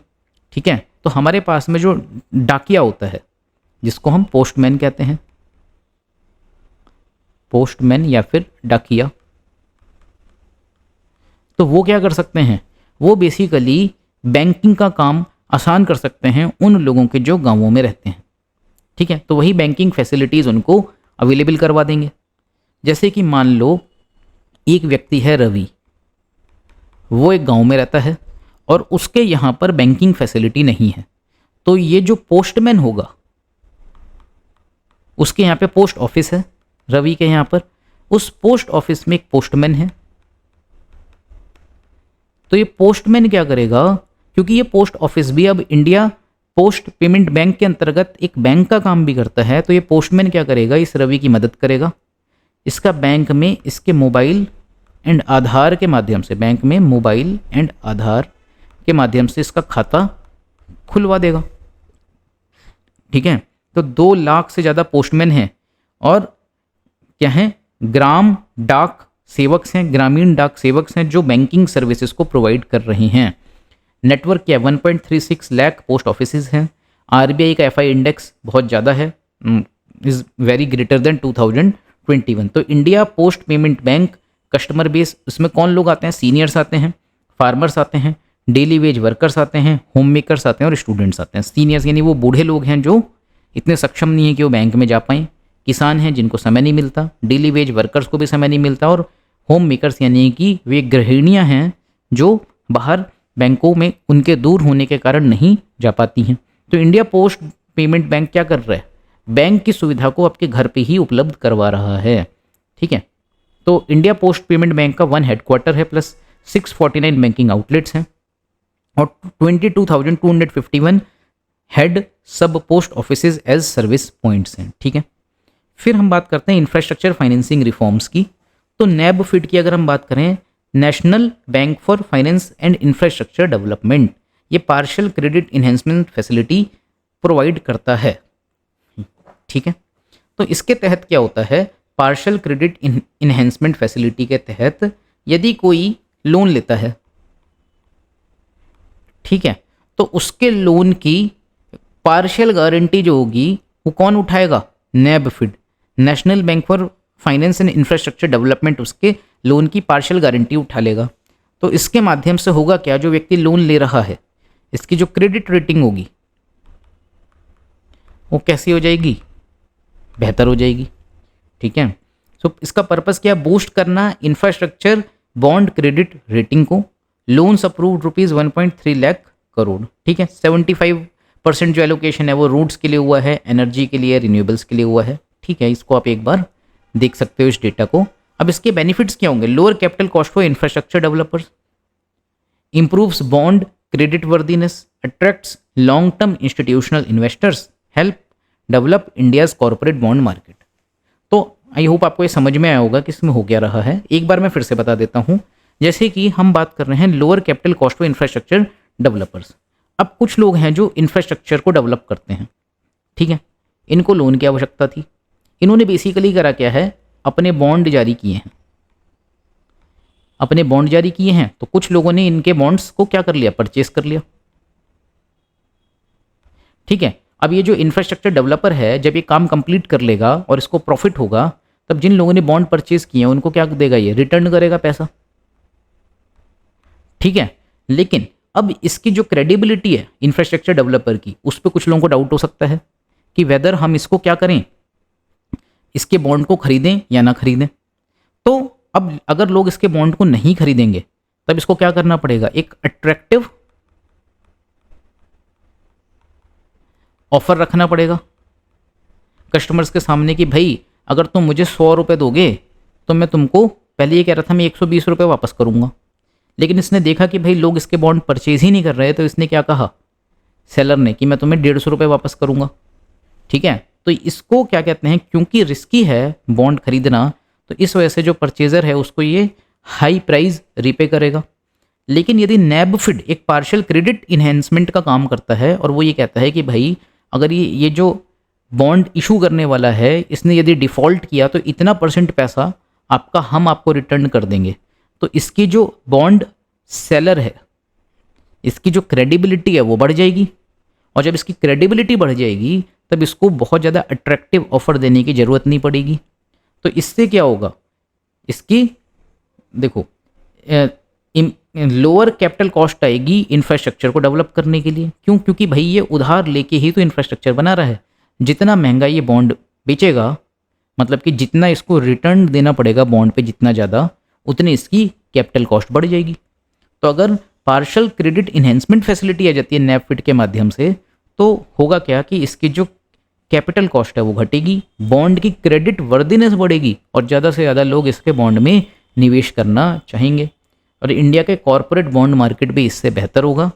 करंटली 16% है ये हमारा जो मार्केट है जीडीपी का, बॉन्ड मार्केट, और बिलो ग्लोबल एवरेज ऑफ 40%। तो ये भी एक बहुत चिंता की बात है कि भारत में जो बैंक्स हैं वही एक मेजर सोर्स हैं टू टेक लोन। बैंक्स के अलावा जो एक पैरेलल मार्केट चलना चाहिए लोन लेने का या बॉन्ड के माध्यम से जो फंड रेजिंग होनी चाहिए, वो भारत में बहुत ज़्यादा वीक हमें देखने को मिलती है। ठीक है, तो ये डेटा आपके लिए काफ़ी काम का है। और ये नैबफिड पार्शियल क्रेडिट इन्हेंसमेंट फैसिलिटी भी बहुत काम की स्कीम है जो आपको याद होनी चाहिए। फिर हम बात करते हैं ग्रामीण क्रेडिट स्कोर की, to support self help group, new framework by public sector banks for self help group members, small farmers and micro entrepreneurs. ये यूज़ करता है डेटा को, डिजिटल टूल्स को, और क्या देखता है, क्रेडिट वर्दीनेस देखता है कि इस व्यक्ति को लोन देना कितना सही है या नहीं है। सॉल्व करता है प्रॉब्लम्स जो इनफॉर्मल हाई इंटरेस्ट लोन्स की होती हैं, और कॉम्प्लीमेंट करता है एग्जिस्टिंग क्रेडिट स्कोर्स को, जैसे कि जो सिबिल स्कोर है या फिर CRIF हाई वर्क हैं। तो अगर हम विकसित भारत की बात करते हैं 2047 की, तो जो मेजर रिफॉर्म्स ड्राइविंग ट्रांसफॉर्मेशन है वो है 100% FDI जो हम इंश्योरेंस में लेके आए हैं, ग्रामीण क्रेडिट स्कोर जो आया है फॉर रूरल लैंडिंग, और नैबफिड की जो पार्शियल क्रेडिट इन्हेंसमेंट फैसिलिटी है टू फंड द इंफ्रास्ट्रक्चर। इसमें आपको ये वाला पॉइंट और ये वाला पॉइंट तो बिल्कुल भूलना ही नहीं है। ठीक है, तो जो एक्सपेक्टेड आउटकम्स हैं वो क्या होंगे। फाइनेंशियल सेक्टर के अगर हम आउटकम्स की बात करें तो जॉब क्रिएशन होगा। ठीक है, वाइडर फाइनेंशियल एक्सेस होगी, स्ट्रॉन्ग कैपिटल मार्केट बनेगा, इंश्योरेंस पेनिट्रेशन होगा। क्यों? क्योंकि FDI हमने कितना कर दिया है, 100% कर दिया है। लॉन्ग टर्म इंस्ट्रूमेंट होंगे, growth in long term financial investment options. Conclusion की अगर हम बात करें तो इंडिया का जो बजट है 2025 का और ऑनगोइंग रिफॉर्म्स हैं वो एक क्लियर रोड मैप दिखाते हैं कि किस तरीके से हम 2047 तक क्या बन जाएंगे, $10 ट्रिलियन की, $10 ट्रिलियन की इकोनॉमी बन जाएंगे। ठीक है, तो अब हमारा जो ये अप्रैल की जो हम योजना कर रहे हैं उसका ये पार्ट 1 है, इसको भी हम ख़त्म करते हैं, और जब हम इसका पार्ट 2 लेके आएंगे तो उसमें आर्टिकल 6 से स्टार्ट करेंगे। आई होप कि आपको काफ़ी चीज़ें क्लियर हुई होंगी। मैंने कोशिश करी है कि ये जो क्लास है वो सिर्फ एक स्लाइड रीडिंग क्लास बन के ना रह जाए, और मैं अपनी तरफ से भी इनपुट्स इसमें दूँ। ठीक है, आई होप कि आपको क्लास पसंद आई होगी। कोई भी आपका डाउट है तो आप लोग कमेंट बॉक्स में लिख सकते हैं। चैनल को सब्सक्राइब करें, वीडियो को लाइक करें और शेयर करें।